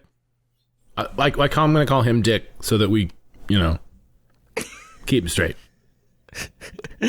All right, which direction do you go? We're following the music. Okay. Yeah, you make twists and turns throughout. I'm not going to make you do like survival checks here, because anytime you turn the wrong direction, the music gets quieter and the music gets louder anytime you go the right direction. So you can relatively easily follow it through the forest. Plus, I have massive ears. You do. You do notice that there are people drifting around every now and then. They seem to be all different kinds of shapes and sizes, and there are people around if you choose to interact with them. I'm following the music. If they want to stay and interact, that's fine, but I'm charging through. Okay. As you go through the forest, you see a clearing up ahead with a perfect circle of silver ash trees growing up in the middle of the clearing. Before we enter the clearing, Olive serves you all a blind taste test. So she's got 2 plates and they're identical, and there's 2 pieces of cauliflower. And it's like, which one tastes better? Feeds you all. I'm allergic, so I'm going to have to pass. Oh, okay. Sorry. I'm mostly a carnivore, so no thank you. I eat both, and I eat the entire plate of both, and I'm like, this one. Okay. And then we'll have to get back to Nesgrax and Tanager on which one was the better one. So, just keep going. I'm sorry for interrupting. This would be better with dipping sauce. Do you have any ranch? Do I make a wisdom saving throw? Yes, wish. Can I have some ranch? Oh, I totally forgot about that. Yes, they're wisdom saving throws. I just assume that eventually you're going to get at least an 18. Yeah. Yes, a cup of ranch floats next to your head. Excellent. My wisdom's a +6 for the saving throw, so yeah, I'll probably get that pretty easily. Mm-hmm. Okay, on to Jenny.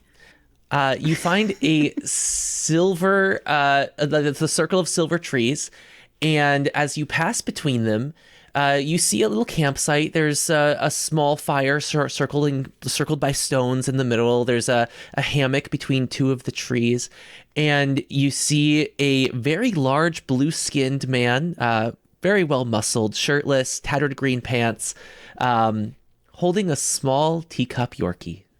Oh, we killed it. That's right.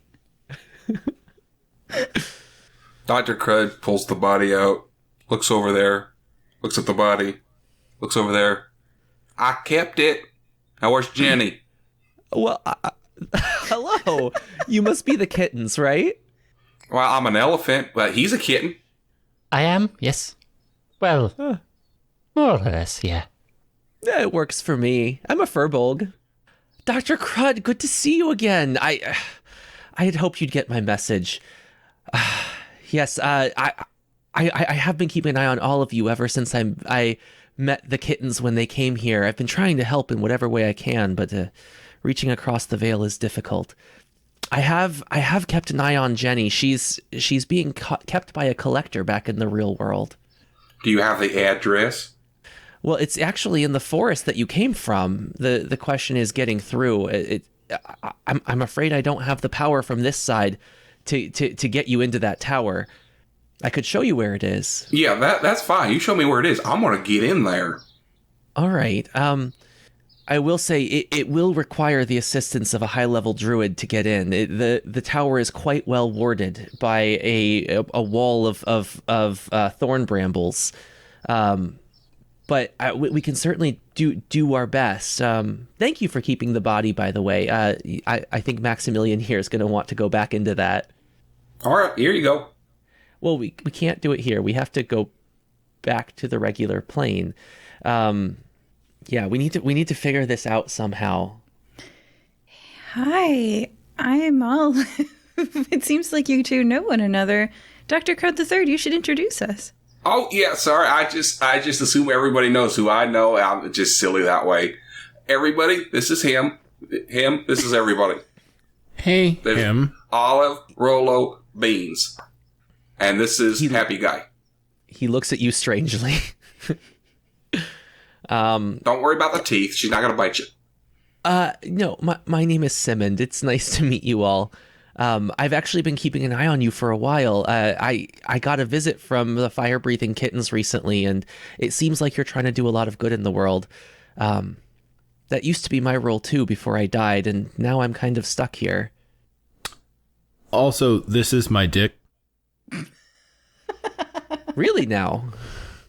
Well, Dr. Crud didn't introduce, but I was able to wish Olive's boyfriend. It's a copy of Olive's boyfriend, but we're calling him Dick because Richard and Richard would get too confusing. He's bigger than I would have expected for you. Good for you. All right, so where are we going to get this druid? Well, he looks down at himself and then looks at you quizzically. Oh, you? I am one of the strongest druids that's ever lived. Oh, you want to come with us? Okay. Is there a body you're going to go back to when you go through the door? Well, that's the challenge. We need to find one. Could he go through the dog? Yeah, No, you I want to can't. go into the Yorkie? Yeah, go on the Yorkie. It will be so cute. We can sneak you in anywhere. We won't crush you this time, I promise. He looks doubtfully. Don't you promise, Dr. Crud? You won't crush him, will you? Oh, no, I won't. I will not crush Simmons the Yorkie. All right. So it's settled. I'm afraid you need a compatible body. Maximilian here can certainly go back into that one. Unfortunately, you're going to need something that I can actually inhabit. Like I was a spirit of the forest before. You would need some type of nature spirit body for me to go into, or of course something changeable, something that can mute into whatever form it needs to. You want to be a changeling? Can we have a quick party powwow here for a second? Mm-hmm. Sure. Yeah, everybody take a knee.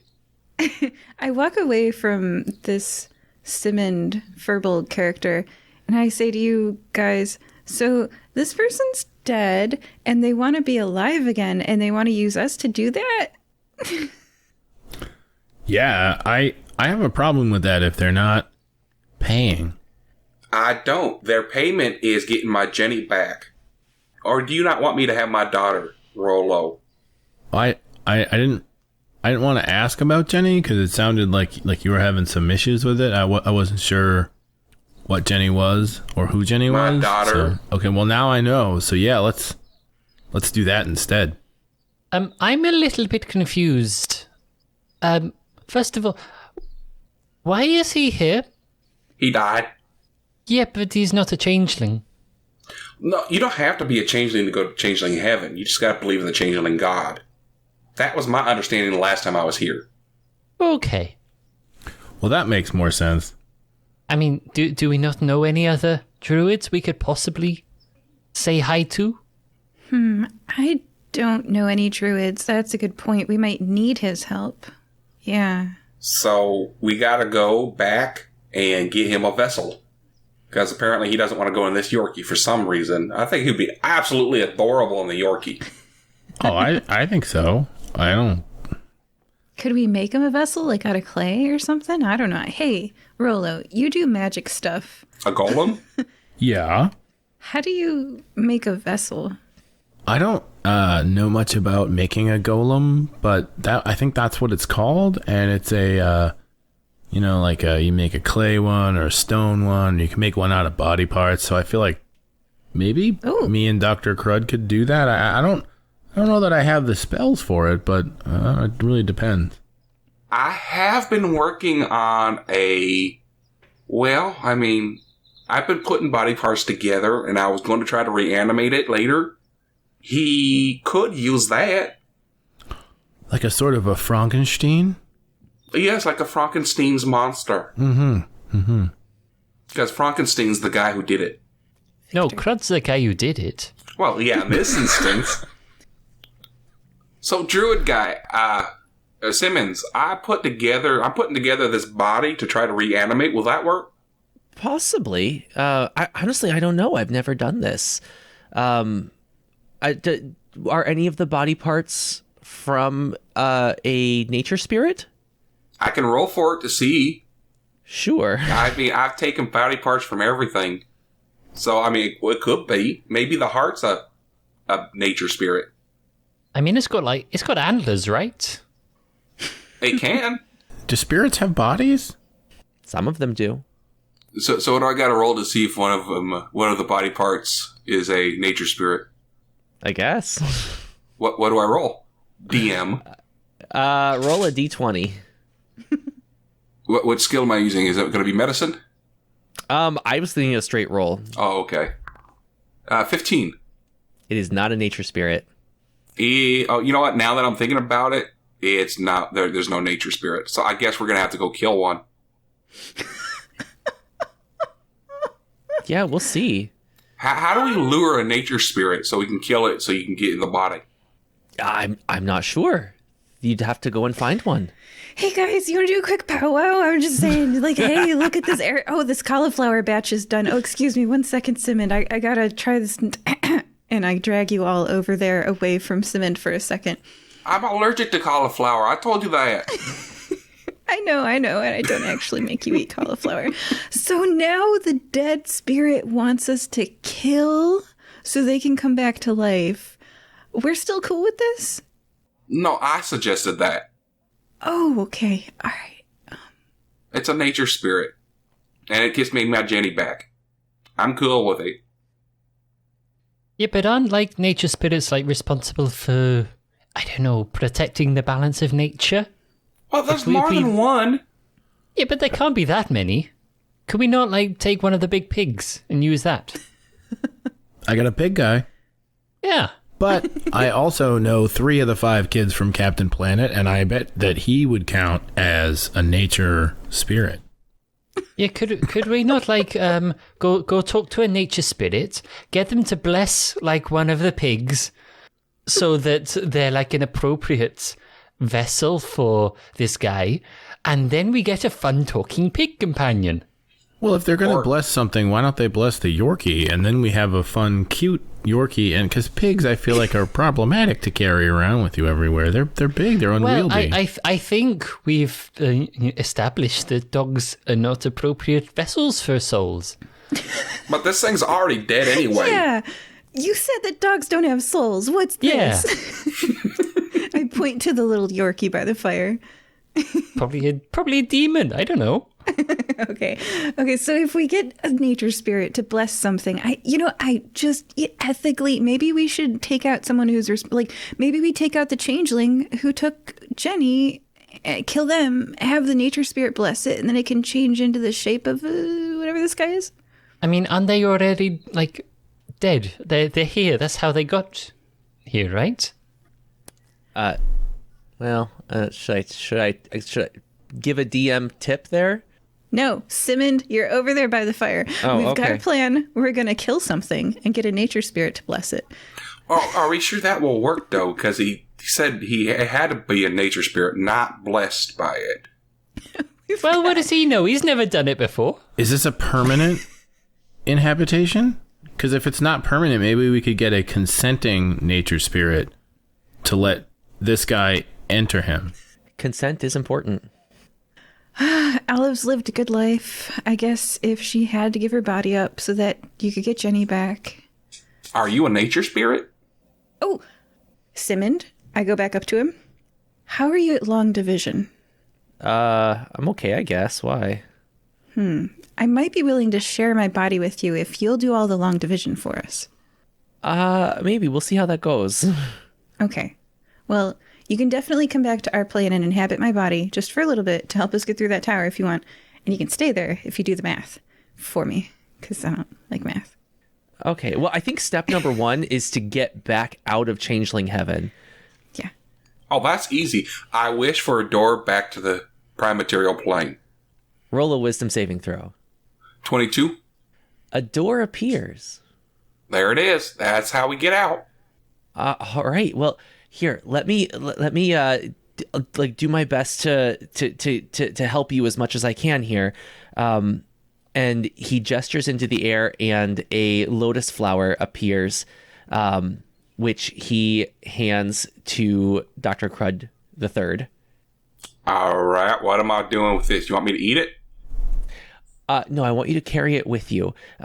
It helps to have some type of tangible piece of myself on the plane if I'm going to come along with you as best I can from here. Well, last time, whenever we tried to take something through the door, it disappeared that was created here. Is that going to happen? That's usually with the wish items. This is actually a piece of my soul. I'm pretty sure it'll still be there. Well, we'll find out here in a jiff. Mm-hmm. Dr. Crud walks through the door. You appear back in a different part of the forest. I look down. Is it my body? It's your body. All right, so you're jumping through the door. You also appear in the forest again. So it's just Beans, me, and this little dog, right? Uh-huh. And I'm like, all right, Beans, I know you really don't like dogs. And I know this is probably a demon. But if we put a demon in the dog's body, it can't behave any worse than the dog already would. Like, how is that any different than the dog was, I don't know. right? I'm pretty sure these little dogs are already possessed by demons. Yeah, so it's just a normal dog. So Yeah. I mean, if it gets us the 10,000 gold, then, I'm okay with that. I'm going to greatly enjoy giving her a demon-possessed dog because it's just funny. So, Okay. yeah, I bring the dog. The little dog, too. Mm-hmm. Okay. You also appear back in the forest. Your bodies are covered in brush, and you hear a whimpering sound coming from under Dr. Crud. What the hell? There is a dog there. It looks quite injured, but it is whimpering and breathing. Wow, this thing's alive. Simmons, are you in there? 1 yip for yes, 2 yips for no. The dog does not respond, but the lotus flower in your hand does start to glow. Dr. Crud puts it on the dog's forehead? No, nothing happens. Okay. All right, well, we got a living dog and a lotus flower, so you know what we did not consider yet? Finding a elemental graveyard. What? Oh, yeah, that's true. Okay. So you're all here. You have a dog. You have a glowing lotus flower. What do you do next? Feed it to the dog. No, I'm gonna have to put my foot down with that. We need the druid. Oh, I thought it would like inhabit the dog that way. That's why I put it on the forehead. Oh, okay. Yeah, remember what he said. He can't inhabit anything that's not a compatible body. I think he's a liar. Oh, he's most definitely a liar, but we just don't know what kind of liar he is. Okay. All right, Dr. Crud. So let's put the flower like on every animal we see and see what's compatible. All right. I like that. Dr. Crud's going to put the lotus flower on Beans' forehead. No! Nothing happens, but a tendril does uncurl from the stem and point off towards the west. Oh, we're going west, guys. The tendril says so. You know what? I want to roll an insight on this tendril. Okay, sure. Go ahead. Is it telling me the truth? That's a 19 plus 1, so that's a dirty 20. You get the same sense of supreme honesty and goodness emanating from the lotus that you got from Simmond himself. So that means he's a really good liar. All right, let's go. All right. You start to trudge off towards the west. Do you do anything in particular, or are you just following the lotus tendril? Dr. Crud's just going to follow the lotus tendril. I don't know about the other guys, though. I'll follow Dr. Crud. I'm gonna hang back with Rollo and just go. So if you get your pig guy to like bring us like a big pig, then we can we get the nature spirit to bless the pig, and then we give the flower to the pig, and then we get our like pig companion so he can take us. Because let's face it, we don't need to kill anything. We just take a pig, it'll be fine. Nature spirits are like nice and friendly, so we don't want to take one out, do we? No, we can. I'll get my pig guy on it. Yeah, and it'll be really funny because this guy seems really dead cert on like a bipedal body. Think about how annoyed he'll be if he wakes up in a pig. Everyone do a perception check, and Dr. Crud, you have advantage given your very large ears. And my nose. That too. My nose gives me an advantage in the first place. Perception for Dr. Crud will be a 18. 13. 6. 25. We got the full spectrum here. All right, so Beans and Dr. Crud, you notice the sound of what seems to be someone limping through the forest up ahead. Oh, the job's already half done. They're limping. Does the tendril point towards that direction too? It does. All right, let's go. Limping guy up ahead. Do you tell the rest of your group this? I just said it in my character voice, so yes. Okay, cool. All right. What does the rest of the team do? Olive would like to be ahead of Dr. Crud III so that if he starts to like murder people, I can at least, oh gosh, I don't know, watch, Help? prevent, help. I'm not sure yet. Hey, is that like maybe we should be sneaky about this? If this is because he mentioned like one of the potential vessels to be like that changeling. Maybe we should like try and be sneaky. Looks at Crud. Go. Well, as sneaky as possible, anyway. I could try to be sneaky. Okay, we'll try and be. Let's try and be sneaky, so maybe we can get the drop on them. Yes, Olive. My fellow monk, why don't we go first? And Dr. Crud III, you are a wonderful doctor. Thank you. And good at many things. Thank you. But you are an elephant. Right. Don't be racist. Did you You're not not see me flipping off stuff earlier? I'm just saying, do you want us to scout ahead in a hidden way and come back to you and tell you what's up there?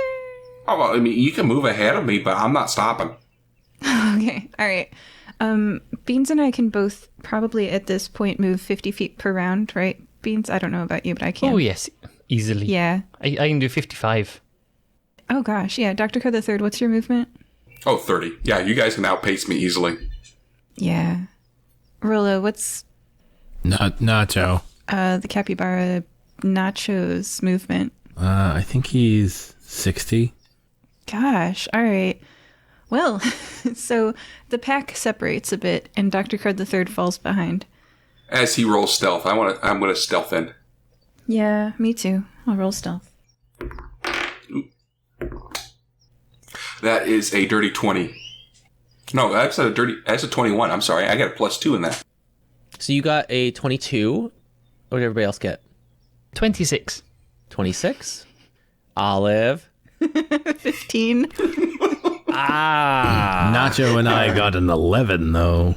Oh, okay. So some people succeed on this, but not everybody. I'm just a monk and not a monk rogue. Sorry, Yeah. guys. Olive turns around. Dr. Crud's completely disappeared. Because I trip on a branch. Yes. You do overhear what appears to be a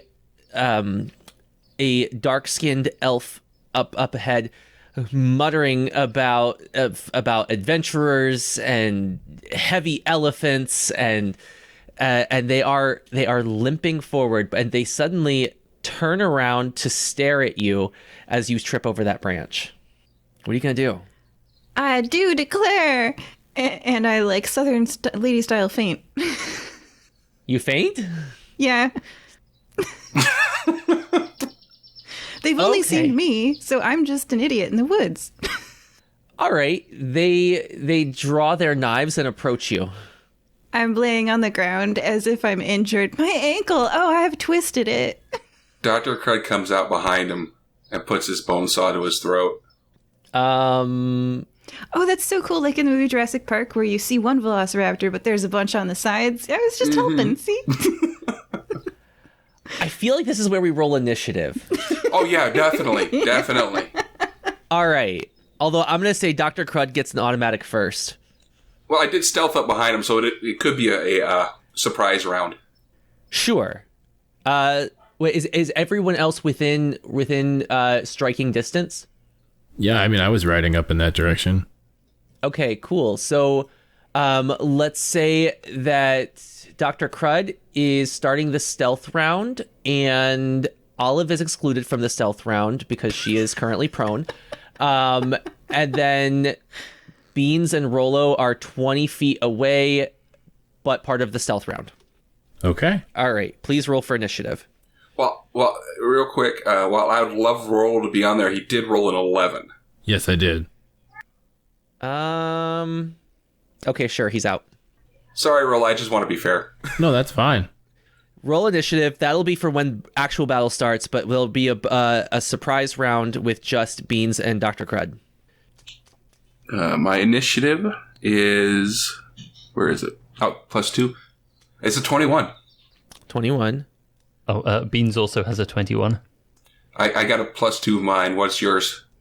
Oh, +4. I have a +7 and I still got 12. So, DM, that means that Beans goes before Dr. Crud III, Yep, I sharing know. the same number. The difference is the... Yeah. Yep. Although in the sneaky round, I don't mind letting Crud go first because it makes a lot more sense in the narrative. Exactly. The sneaky round is going to be separate from the actual initiative. And then, Olive, what was yours? 9. Okay. So it will be Beans, Crud, Assassin, Rollo, and Olive. Okay, cool. All right, but you are starting us off, Dr. Crud. What would you like to do with your turn? Like I said, he has the bone saw to the throat, and he says, "Say hello to my little friend," and Hello. brings it across. Me. Yeah, that's Beans. And then brings it across his throat. Do you want to go ahead and roll damage for that, or I'm going to say you don't have to roll to hit. Oh, okay. Yeah, I can roll damage. That's going to be 11 slashing. 11 slashing damage. Perfect. Good, because the 220 I rolled was a 1. So thank you for the auto hit. Well, I mean, it was already up against its throat. So yeah, I'm going to say that's an auto hit. All right, and Beans, what would you like to do with your bonus turn? I think Beans would very much like to. Well, if we're going for the, hang on, let me just give a. Okay, that's a 12, 14 intelligence. I'm just having to see whether Beans has twigged that it's the same person from before. I think we have. He's got the bum leg. Yeah, and he's literally out loud complaining about us. So I think we would have got the idea. Yeah. Because then we can be like, oh, this is the person that's like scratched me face. It's revenge time. So,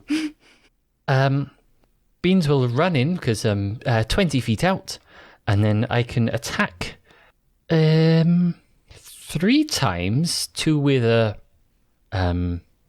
regular attack, and then 1 is a bonus action, I think. Okay. Go ahead and roll your to hits.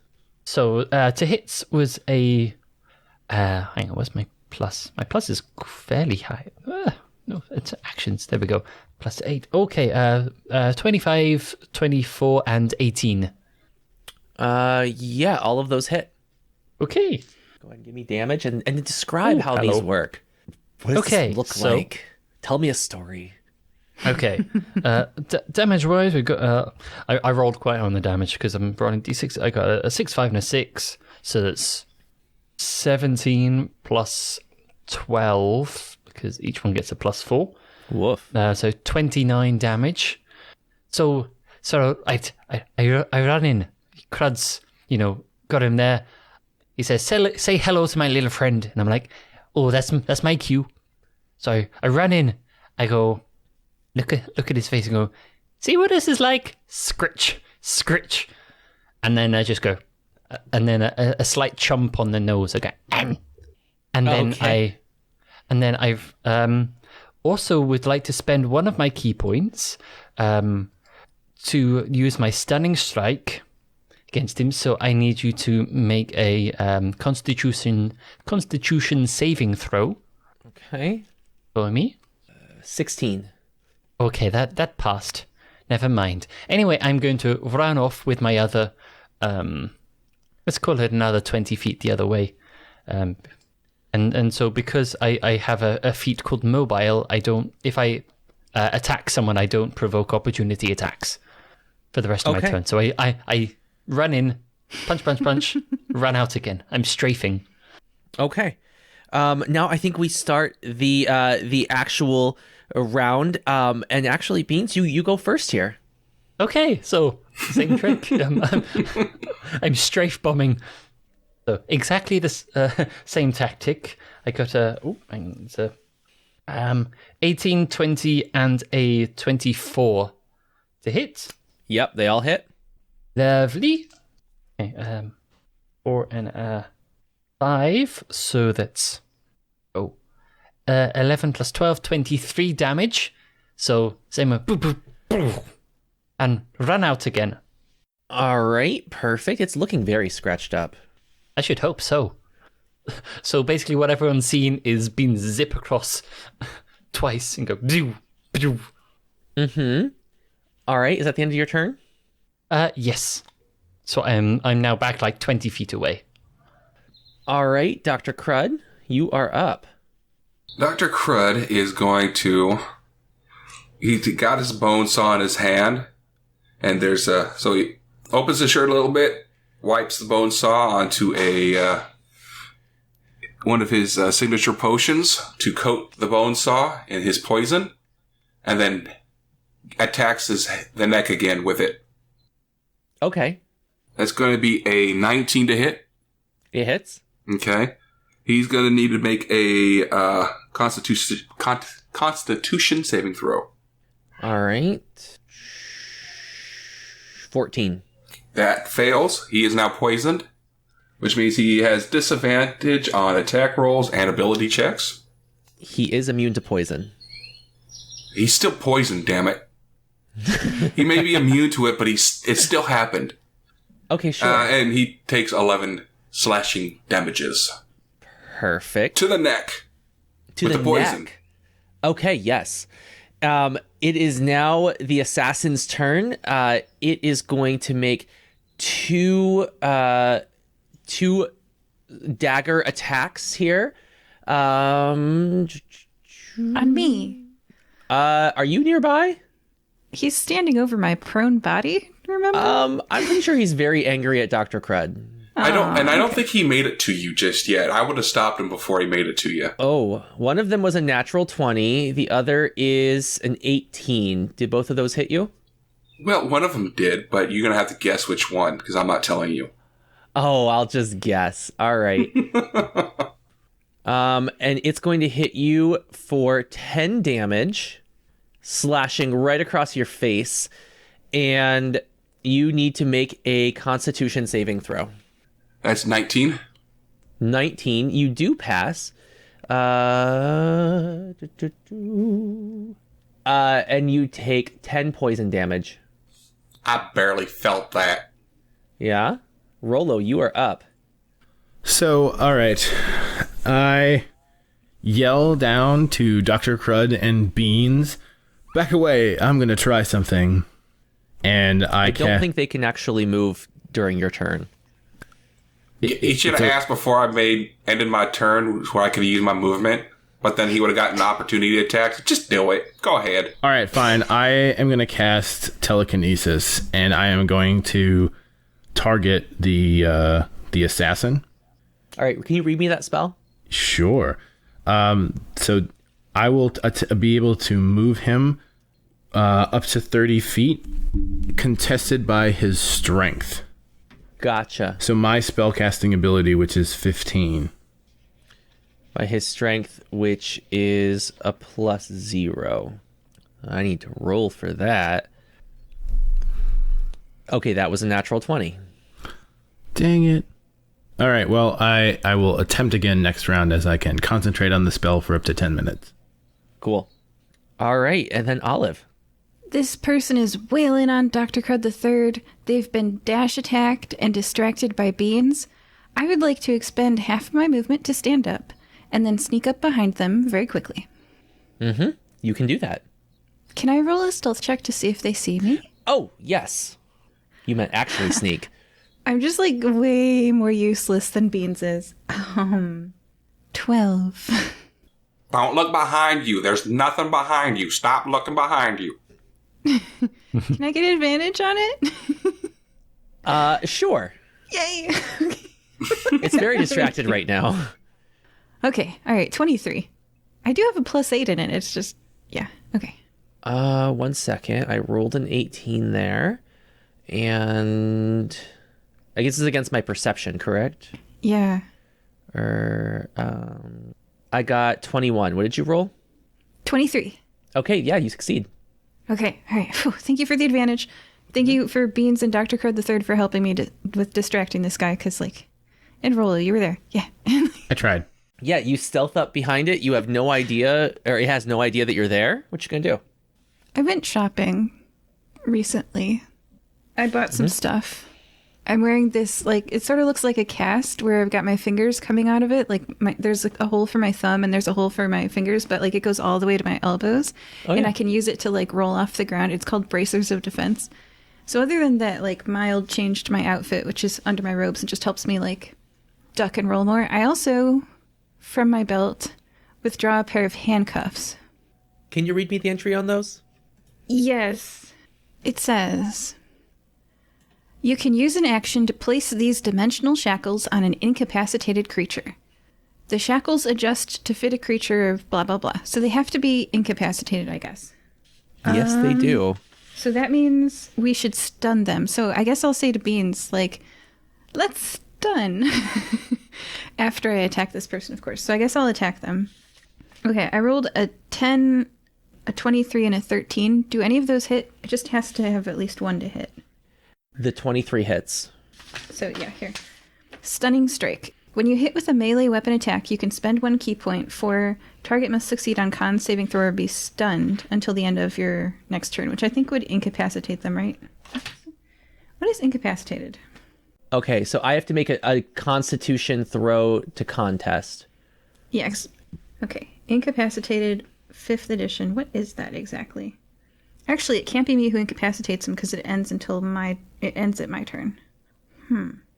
A creature who can't take actions or reactions is incapacitated.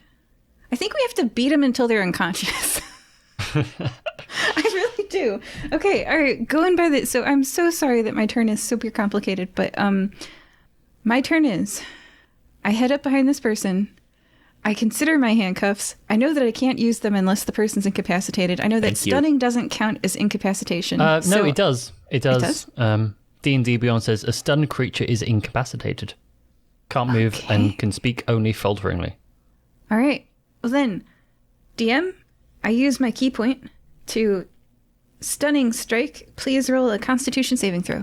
Yep, we did that. It did work, but isn't your turn over now? Okay, yeah. So that means that you are stunned, can't move, can speak only falteringly, can't take actions or reactions. Oh, yeah, you're right. Automatically fails strength and dexterity saving throws. And you guys, all attack rolls against the creature have advantage. And I have a pair of handcuffs that I'm holding up from my belt. So if you guys want to take them from me, you can. And then this person won't be able to teleport away to a different plane again. Does this incapacitation end at the end of your turn, or does it last until your next turn? At the end of my turn. So Well, no, it's at the end of your next turn. Oh, really? Okay, Yep. I was going to say, otherwise it does nothing. Okay, Yeah. so that it's going to be a full round of incapacitation.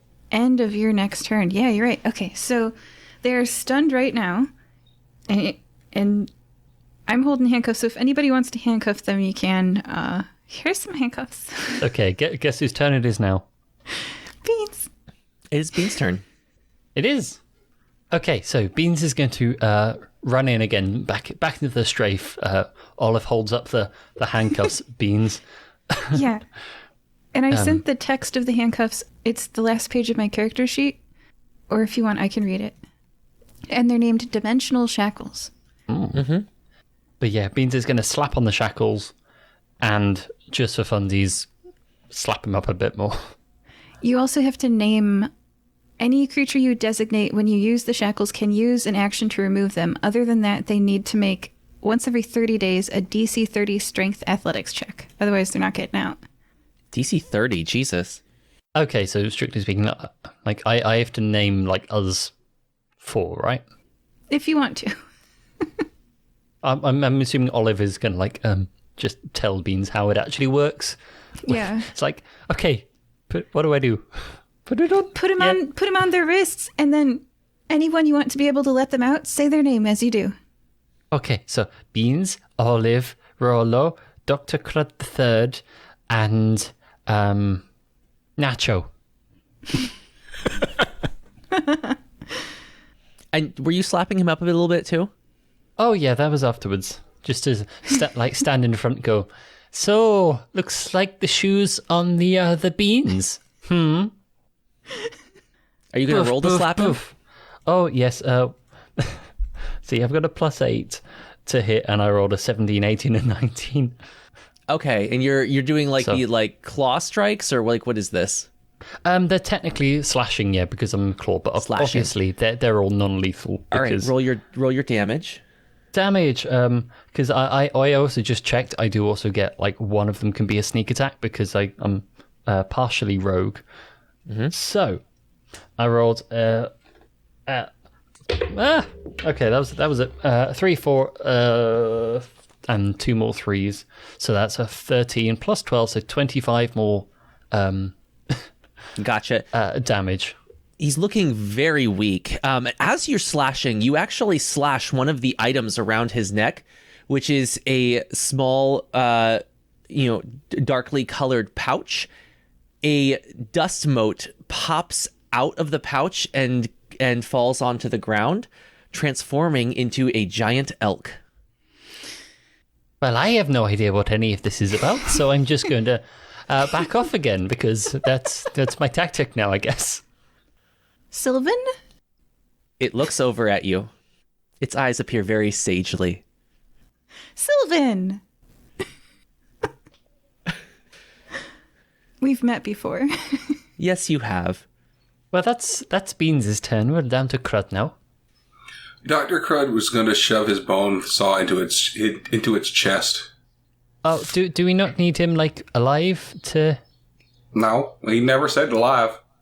Where's Jenny? Are you asking? Yeah, You're gonna I have said to roll that. something for this. How you trying to ask? The druid knows where it's at. We don't need any information from this guy. There are multiple ways to get information. You just decide what you're gonna do. We don't need it. Yeah, druid's going into the guy, into the body. Yeah. So I roll with advantage because he's incapacitated. That's a natural 20. Oh, this is dark. Some dark stuff here, you guys. That's going to be 17 damages to his heart.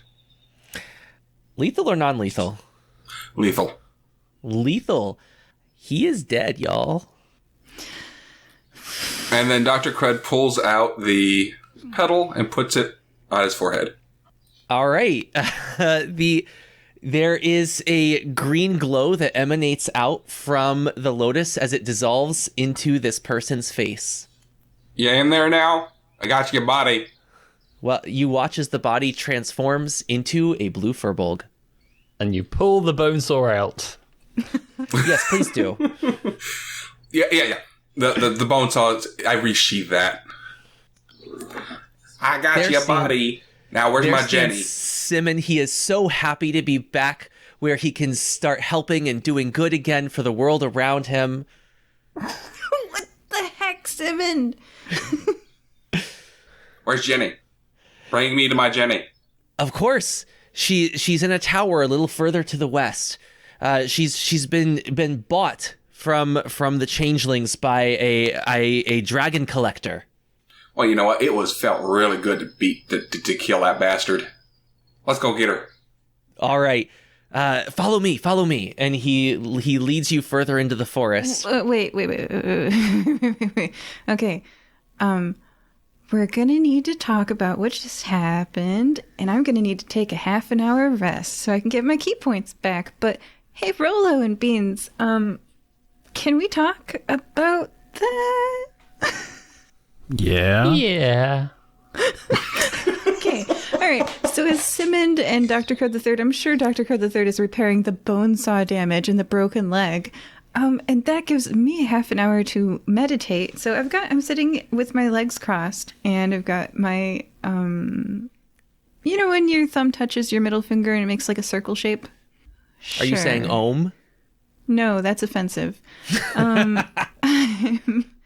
resting and I'm relaxing.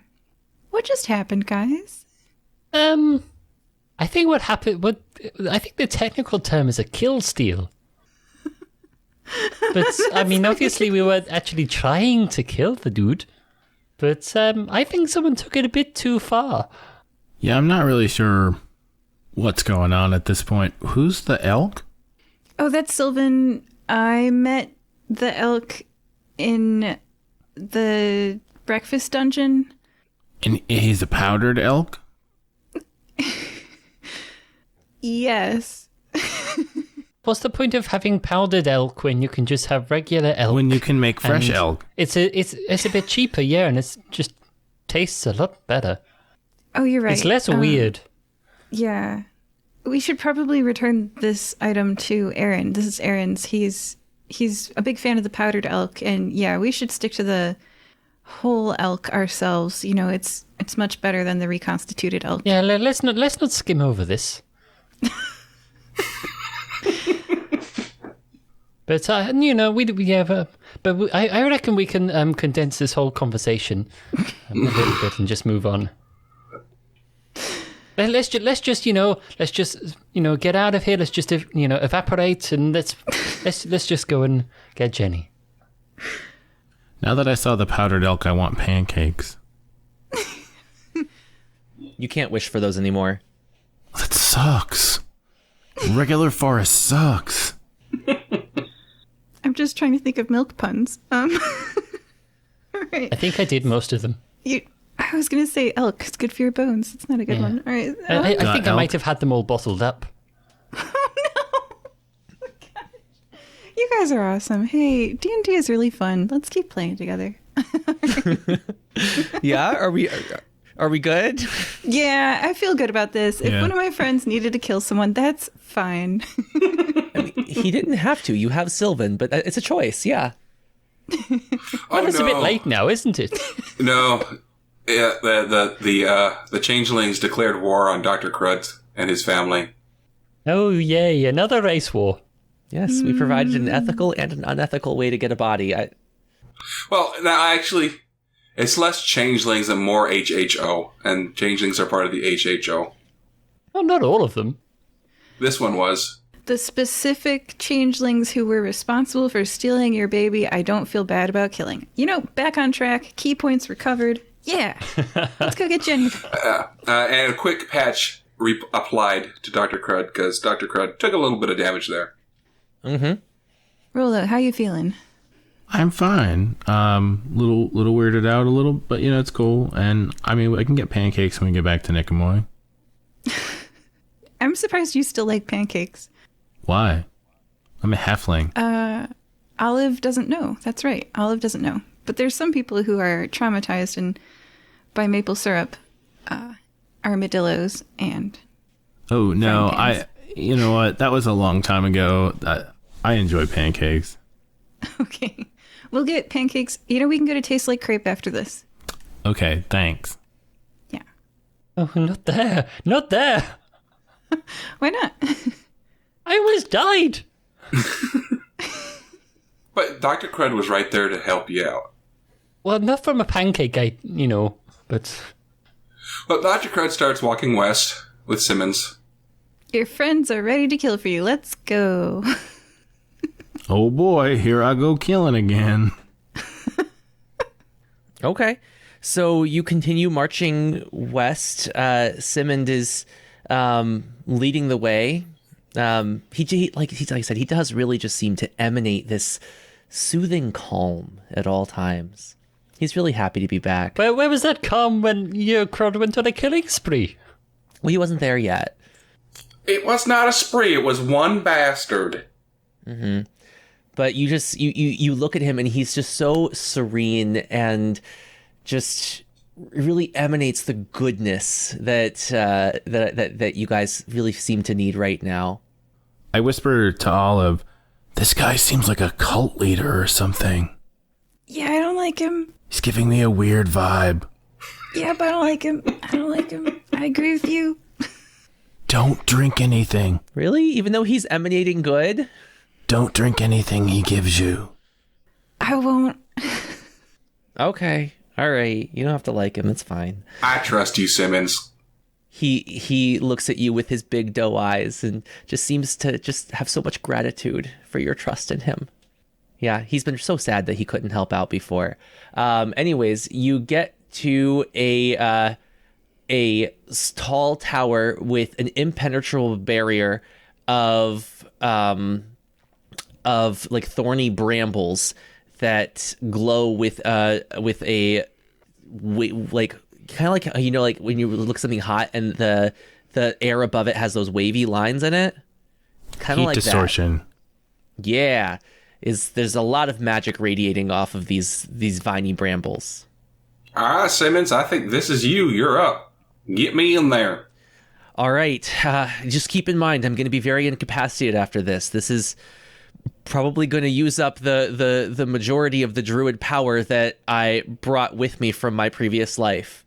Hey, don't try and guilt trip us. Oh, that's okay. I don't expect you to fight. Just stand back. And he reaches his hands down into the dirt, and you feel a sense of the earth moving as the vines start to part, and you see a path open through them up the stone wall and leading into a window. Dr. Crud rushes in. Good. Simmond collapses on the ground. Hey, Olive, you still got those shackles? Yeah. Shackled. All right. Yeah, he's shackled. Good.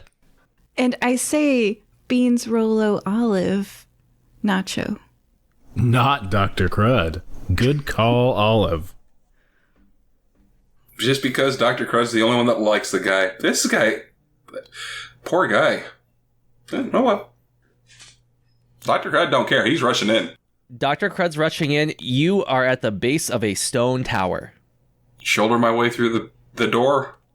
There's no door. There's a stone tower with a window about 60 feet up. Dr. Crud's going to vault the tower. Olive, we could do this. We could just walk up. Yeah, we can officially walk up. What's it called? It's called Purity of Body? No. Monks, we've got so much to read through.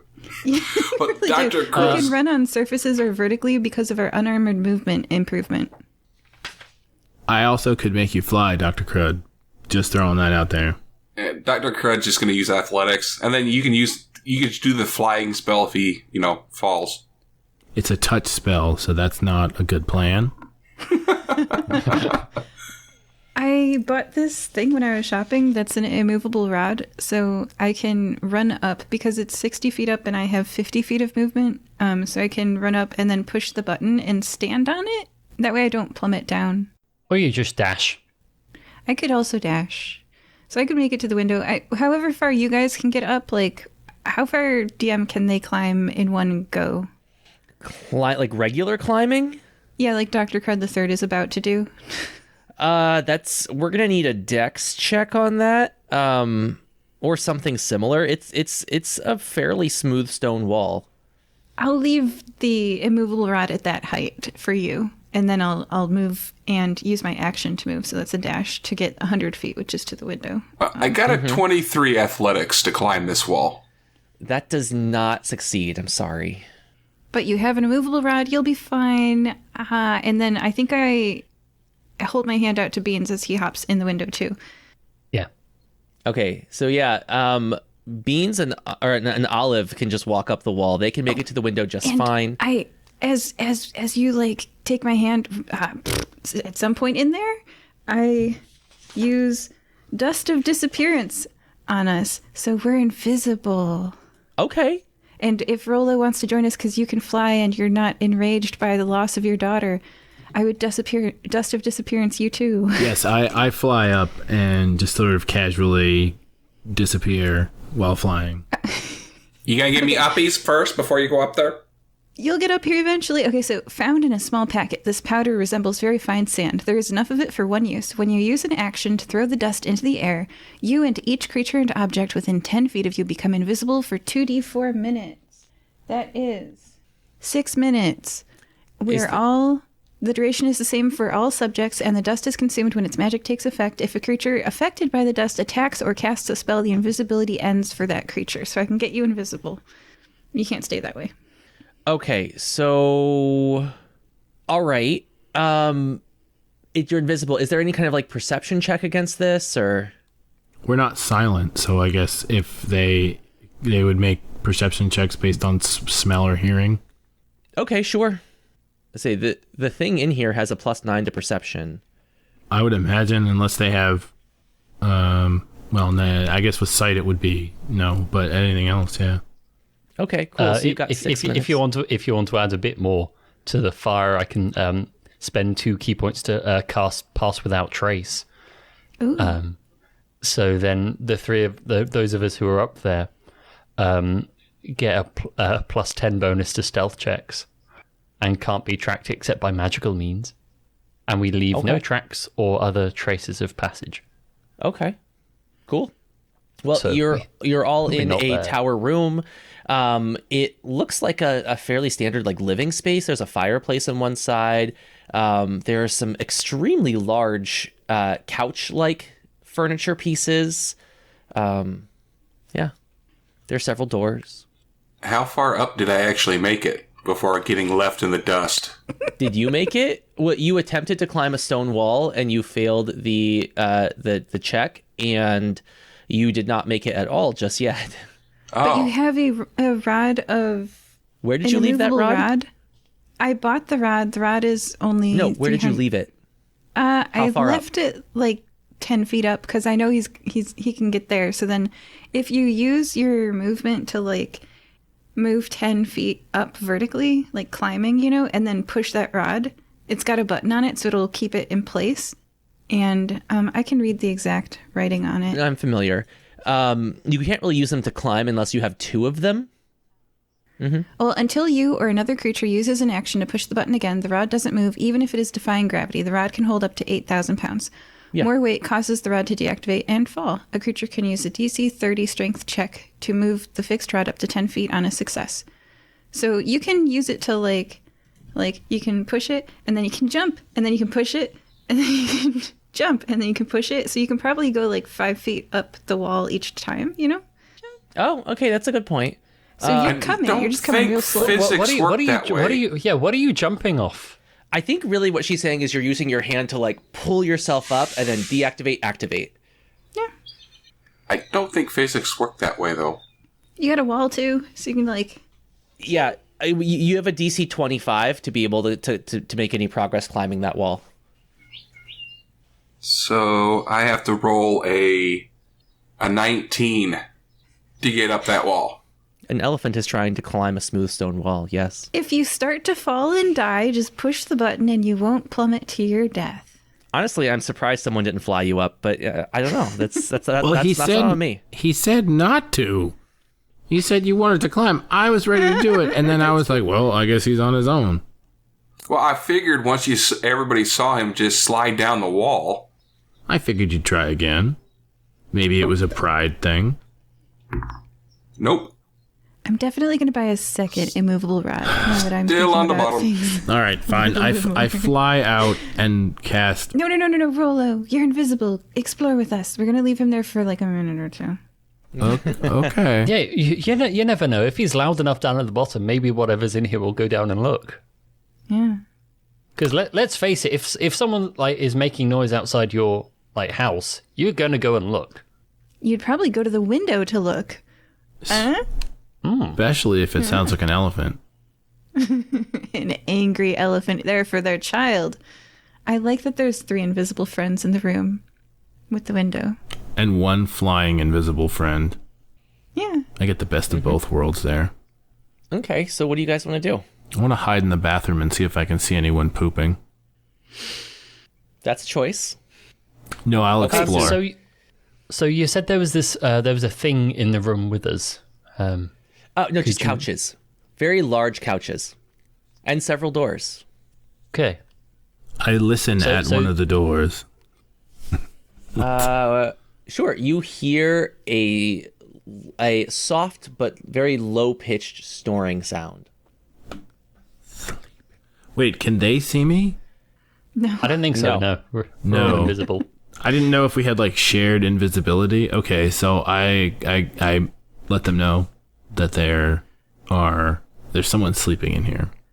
So you speak? I whisper. You whisper. Okay, roll a straight D20. Oh no. I roll a 5. You hear a shuffling from behind that door. I think they're awake now. I whisper scream again. The door opens and a smallish blue dragon steps into the room. It looks around, but doesn't seem to see anyone. It's very confused. A small dragon, did you say? Yes, small-ish. It's 20 feet. Oh, is this a custody dispute? What? I mean, the baby's half dragon. It was said, but bought by a collector. I'd like it known that all of my damage is non-lethal. Okay. Everyone else, what's your damage going to be like? Lethal. Noted. I don't know how I could have non-lethal spells. That doesn't seem right. It is not right. You cannot have non-lethal spells. See that written right there in the handbook. Well, it's written in the handbook, but you can change it. Yeah. Let's face it, it's kind of stupid. Yep. DM will allow it. Lethal. All right. Noted. Anyways, so there's a blue dragon. Wait, Beans and Dr. Crud III. Non-existent, because there's no way I'm getting up the Stamp Tower. Yeah, Crud's making a lot of noise. Maybe the dragon would like to go and investigate that. Sure. The dragon does amble over to the window. Is anyone in the way of the dragon? Not for long. No. Okay, good.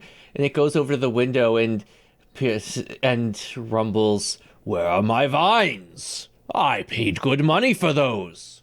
Does it have wings? It does. Okay, I can't push it out the window. Okay. You can try to push a 20-foot dragon. We'll see how well that goes. That'll be one of those DC 30 strength checks. Mechanically, DM, I can. Can you? Yeah, straight up I can. Okay. Size classes, it's one size larger than me if it's 20 feet long. So yes, I can. All right, good to know. All right. It's just peering down at Dr. Crud. Dr. Crud looks up. "My name is Dr. Crud III. You have my Jenny. Prepare to die." Well, that sounds unfriendly. It's supposed to, you dummy.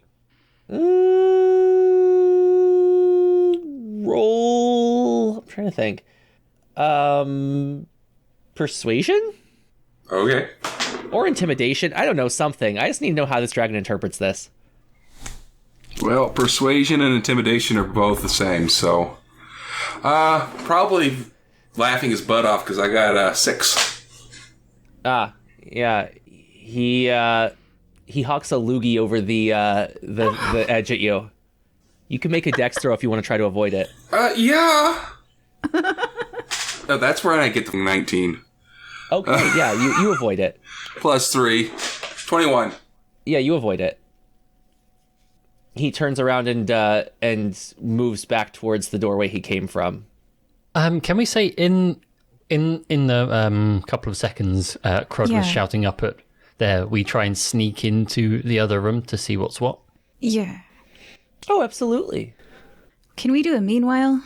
Yeah. Meanwhile, you do creep over into the other and pass without a trace. You don't have to roll anything here. Yeah, you see there's a large bedroom with a giant 4-poster bed. There are several locked chests, and I mean that's it. The furnishings are rather sparse in this area. Bit weird for a dragon. I thought he would be laying on a pile of gold. Well, wrong room. Let's keep going. That would make it too easy. That's racist. I think that's really just All right, red so dragons.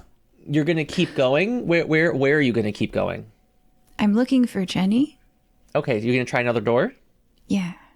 All right, which one? There are 3 more. One of them. You open the first door. You find a large kitchen. It's very gourmet. Are there snacks? A cook looks up as she's kneading dough at the door unexplainedly opening. Wind sounds. Someone must have left the blasted window open. The darn dragon. All right, I'm coming. She bustles out behind you to go close the shutters on the window. That's fine. I keep going. All right, door number 2. You see a lushly appointed bedroom with lots of fluffy pink things and another 4-poster bed on which sleeps a half dragon, half elephant. This is a custody dispute. I thought so. Okay. Crap. What are my ethics on custody disputes? Has there been a judge ruling on this? Well, what color is Jenny? Because I do there's believe a blue she's dragon. purple. She's gray. Oh, is she gray? The dragon part? I think the picture you sent was purple. No, dragon. The picture was gray, wasn't it? Oh, I thought it was a gray head, purple body, but I could be wrong. I'm scrolling up. It's more of a brownish gray. But no, it's all just one color. She's all one color. Oh, okay. Cool.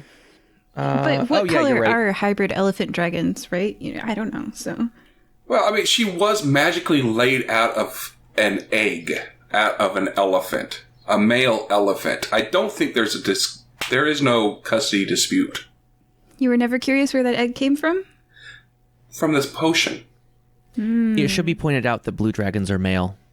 All blue... Wait, no, this is its own question. How do they make more? blue dragons if they're... No, I don't want to. I do from want to other know, but I'm not going to colors. ask. So we're just going to... Okay, so Jenny's on the kid's bed with the pink stuff, and the three of us are in the room. There's a cook and a dragon outside. I wait for Rollo and Beans to react. Okay. So I think we should be communicating by just instead of like whispering, because we know we've seen that's gone quite badly. If we find some like dust on the floor, we can just start writing in the dust. Oh yeah, or like a coloring book. You start to I've see dust Probably got some crayons.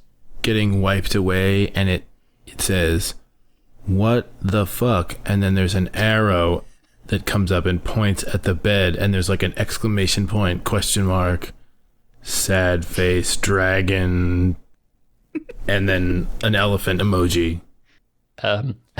Elephant, dragon, thumbs up. House. Women dancing, elephant, dragon, egg, dragon, elephant. 100, party face. Oh no, I don't speak emote a coloring book. What do I do? Eggplant, sweaty water, peach, elephant, dragon. Bath face.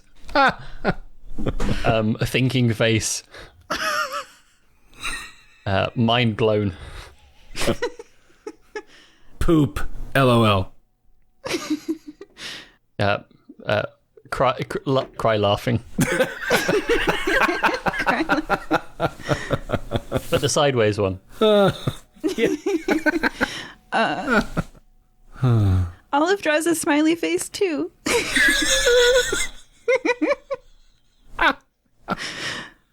I'm very confused by this. By the way, that needs to be the title of the episode. Just like smiley face, egg, dragon, elephant, Oh, sad face, question mark, 100.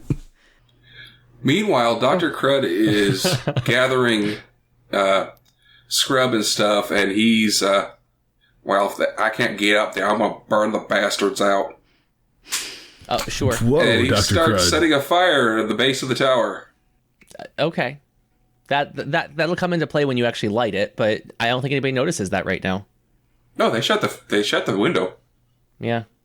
okay. So, Olive draws an emoticon of a bird in a cage. Has it been 6 minutes yet? No, Okay. All right. it's been 5. Okay. Yeah, you got 60 seconds. Bird in cage. Thumbs up.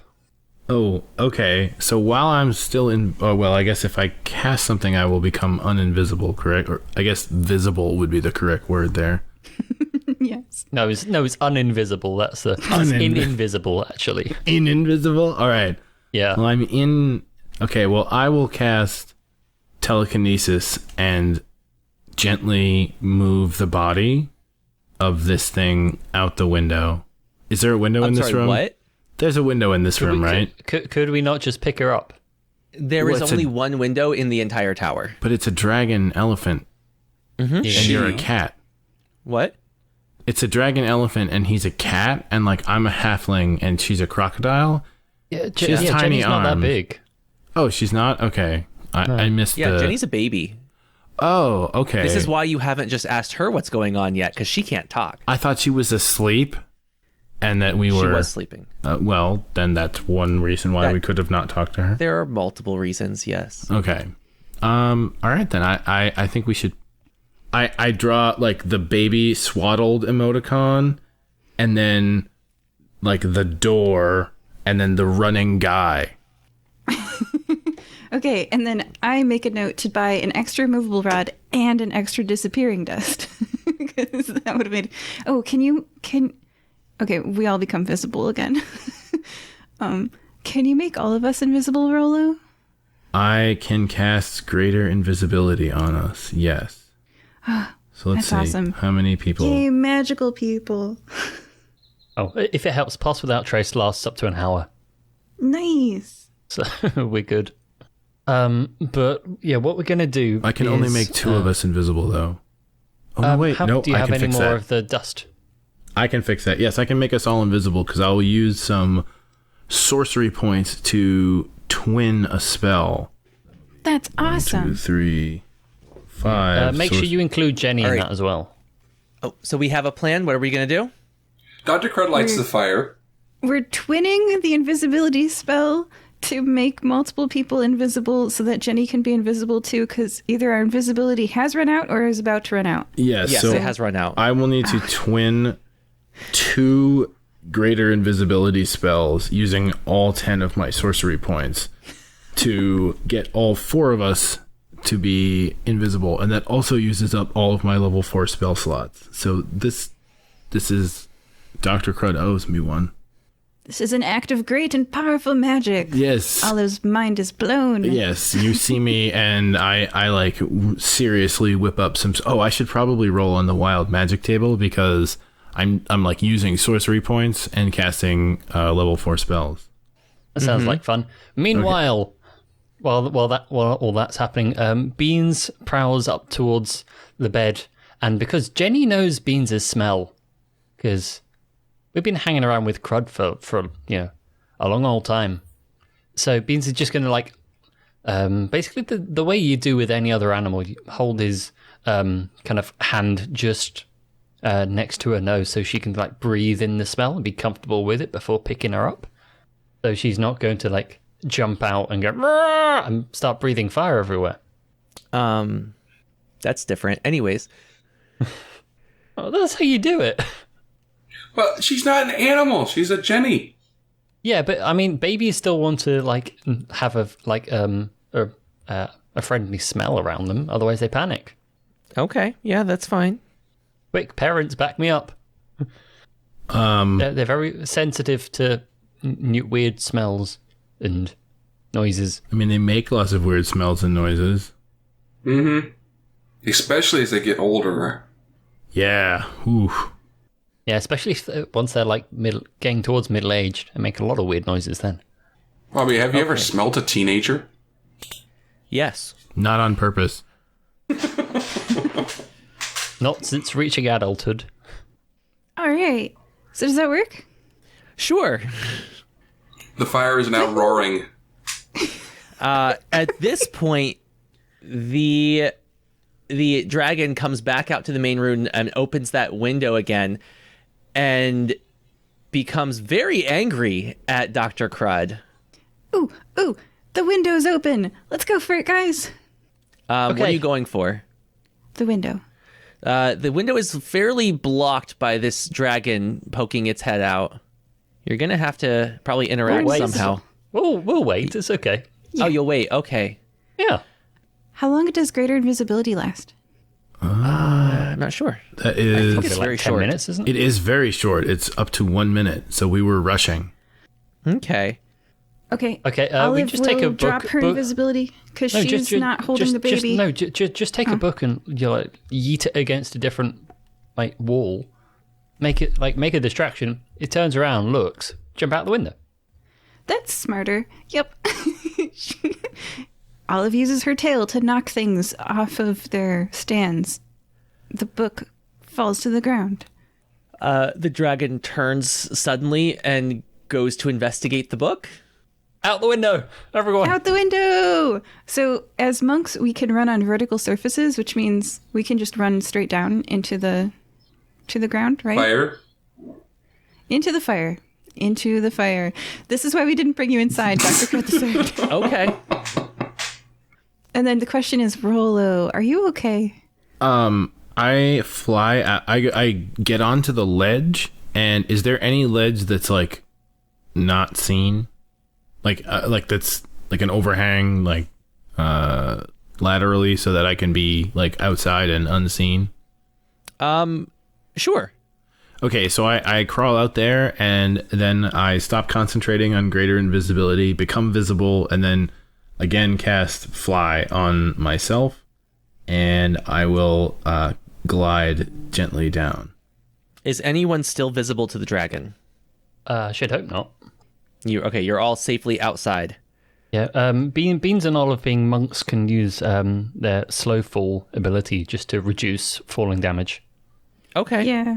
Use your reaction when falling to reduce falling damage by an amount equal to 5 times your monk level, but which would be 50. But like, so we can genuinely run down the like. Yeah, but I think it's more fun just to just run, jump right out of the thing, because we're fine. We're not going to get injured. All right. Well, there's a huge fire below surrounding the tower anyway, so you're that's gonna why be. we don't run straight down. We jump out. We jump out. To clear the fire, Olive uses step of the wind parabolic motion. We jump double out. Dash, gain 1 extra movement for the current turn. So step of the wind, I take the dash action as a bonus action, and then I take the dash action as my normal action, and I move quite far. Yeah, you. Not as far as the Beans, dragon doesn't seem to have noticed anything. You have successfully gotten through this without interacting with the dragon. We'll leave it at that. Dr. Crud did. Yes, true. But yeah, you make it down to the ground again. Sorry, I've just done some calculations. Okay. Because Beans has a base moving speed of 55 feet every 6 seconds.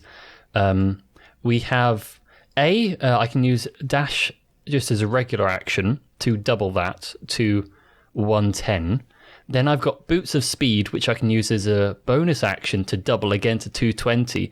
And then I've got a feline agility thing, which also doubles it again to 440 feet in 6 seconds, which is 73 feet per second, which is about more or less 55 miles per hour. Okay. Straight out of the window. It's like the Dukes of Hazzard car. You're just like, vroom. All right, I'll allow it. Straight out. And I can cover quite a lot of ground on the way down. Yes, I you can are. only fly 120 feet dashing, so... Oh, man. And then Olive's just kind of like, I don't hit the tower as I go down, but I don't go as far as my friends. Basically road runnering my way out of the window. Yeah, I mean, you that are. window was only 60 feet up. Yeah. Yeah, but we're getting Jenny a long way away. Okay, Yeah. cool. Yeah. All right, now what? We're probably visible again. So Dr. Crud III, come here. Come here. Come on, run. Well, he's 500 feet away. You're, what, 60 feet away? I don't think I can hear him. I'm running. I'm probably Dr. Crud- falling behind. But I'm Dr. running. Crud's putting more and more brush on, making that fire bigger and bigger and bigger. I'm gonna smoke these bastards out. But we've got Jenny now. Wait, what? Hi. Hi. Where the hell did you come from? I didn't see nobody come out. Up there. Or no. Wah! Okay. Dr. Crud, what are you doing? Making the fire bigger. I'm gonna cook these guys inside the tower. I don't... Revenge is not as important as her safety, Dr. Crud III. What are you talking about? I'm trying to get her out. Smoke her out. Beans. What? What? Do you have Jenny? Yes. She's safe over here. Dr. Crud III, we have Jenny. Let's go. Oh, you do? Yeah. Well, why didn't you just say that in the first place? Jesus. The falling damage, it rattled my head. Well, this bonfire's huge right now anyway. They're pretty much good as cooked. Olive is gonna pick up Siband, the kind I think passed out. He's come to now. He's just looking at you in a very hurt kind of way. Can you walk? Can you run? Can you get away? Yes. I mean, one of these amulets really helps with that. Good. Let's go away. Okay. He runs with you, Okay.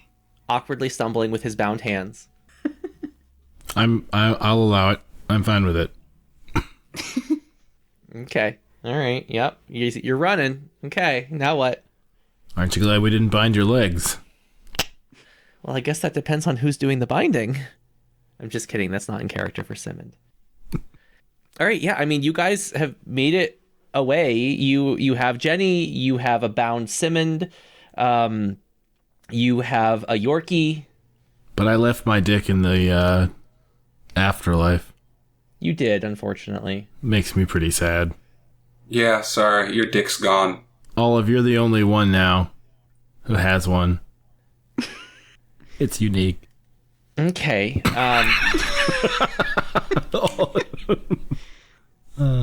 What are you doing now? You're in the forest. You're here. Where you want to go? What do you want to do? Can we get ice cream on the way back? Oh, pancakes. You can, yes. You promised me Yes. pancakes.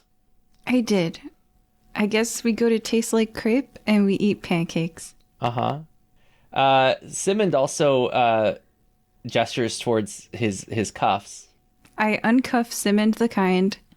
Ah, thank you so much. By the way, I think you guys might want these. They might do you more good than me.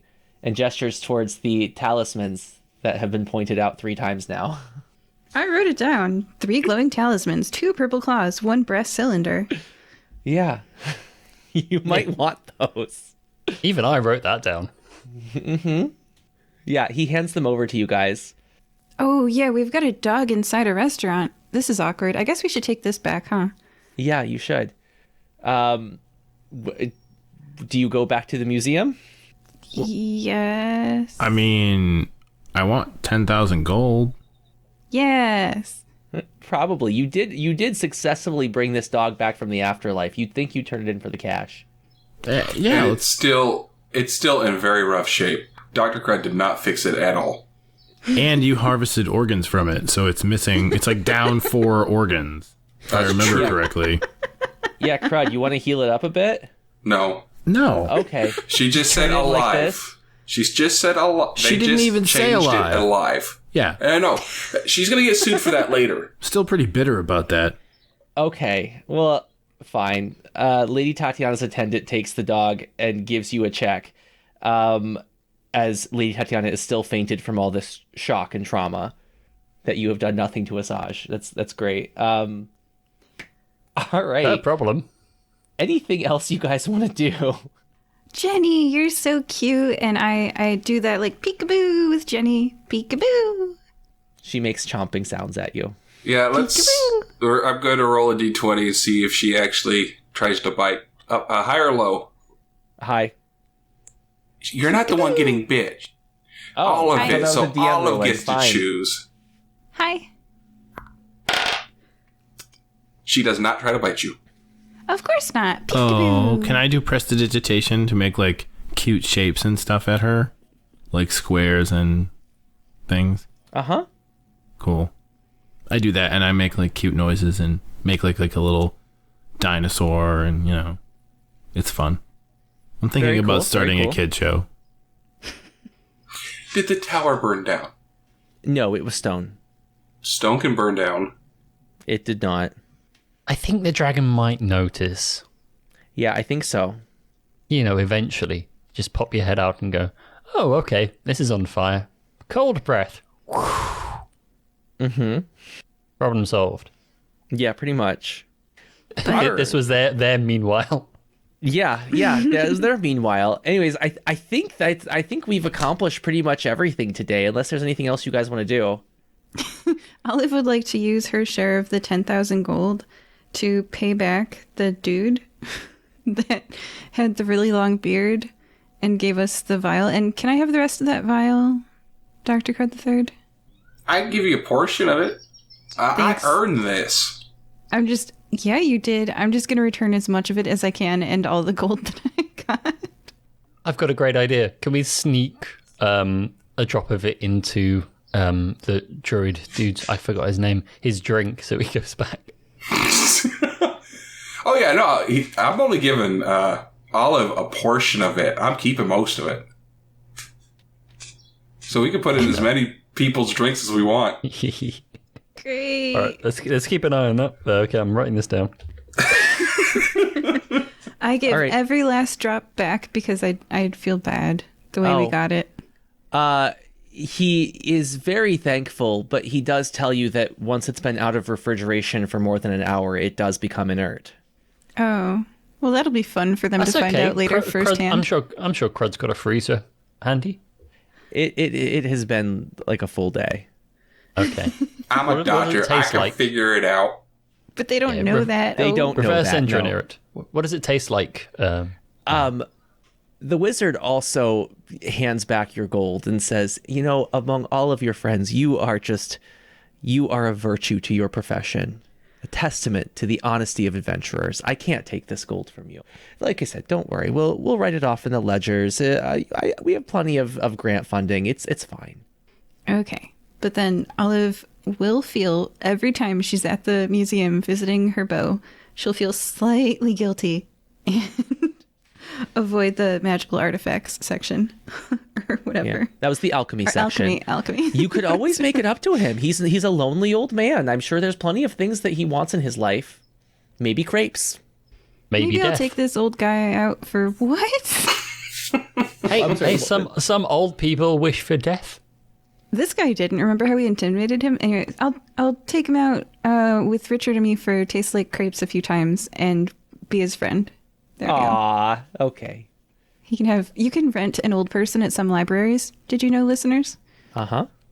And you can take them out for crepes for half an hour. They're making faces. You're making such faces. See, that's why it's an important service. You got to rent a person for. It depends on how you read the idea of renting an old person. You keep them company, and you can be of any age, but it's usually older people. Well, I feel like at that point, the old person is renting you. Like, I'm not getting anything out of this, am I? Like, I'm just taking an old person out for crepes. Have you ever wanted to go to a restaurant or a place, and you didn't have a friend to go with you, and you didn't want to go alone? So you can go to talk to your local library. Some offer the service. You can rent a person for half an hour, and just like go hang out. And usually it's someone who will tell you some interesting stories. Does that make the librarian a pimp? A pimp of the old people. Yeah. That's a real problem in Florida. This is not going the direction that I wanted it to. I'm just saying, make some friends, have some pancakes. Rent some people. Okay. Rent some people. I feel like that's that like note- nudging towards slavery. Get there, arrested like, for prostitution. On No, that it's just note, pancakes. this was our adventure. It's just pancakes. Welcome to Fire. Thank you for joining us at Fire Breathing Kittens. We were joined by Rollo, Thanks, everybody. Olive, It's just pancakes. Beans. So I've done some more calculations, and it turns out after jumping out of the window at 55 miles an hour, I ended up 156 feet away from the tower. Okay. And Dr. Crud. Blue Dragon's gotta die. Okay, perfect. Thanks for joining us, everybody. Bye. Hey, Omar here, resident Taleweaver and CEO of A Tale of D20s. ATOD is a tabletop RPG podcast network currently hosting two amazing shows. The comedy, The Natural Ones, where we follow Gris, Aang, and Hugh as they traverse the original world of the Roseland, and the drama, Descent into the Void, where King, Cal, Monaco, Duran, and Horatio journey through the multiplanes to save the realms from darkness. You can find us on your favorite podcast app, Twitter at A Tale of D20s, on Facebook, facebook.com/A Tale of D20s, or at ataleofd20s.com. So let's remove the bookmark and begin our epic tales. The following is a brief bit of the Pedro and Banana podcast. Do you know what really freaks me out about the mask, yeah? Everyone's wearing a mask, right? CCTV everywhere, yeah? You think this is a fantastic opportunity for bank robbers. Yeah, Nobody's robbed a bank. Yeah, Nobody's I know. robbed any banks. I've What's thought been exactly going on? the same thing. I thought banks would be getting dropped left, right and centre. Just any kind of crime like that where CCTV is necessary. Yeah, where you wear everyone's got a mask on, so you can't really identify me. No, it wasn't me. It was him with the mask. That's not me. That bloke's got a mask on. I don't wear a mask. Put a hood on, put your mask on, done. That don't even look like Covered. my shotgun. My shotgun's green. That one's black. I always had this Ferrari. That was the Pedro and Banana podcast. Find them wherever you find podcasts.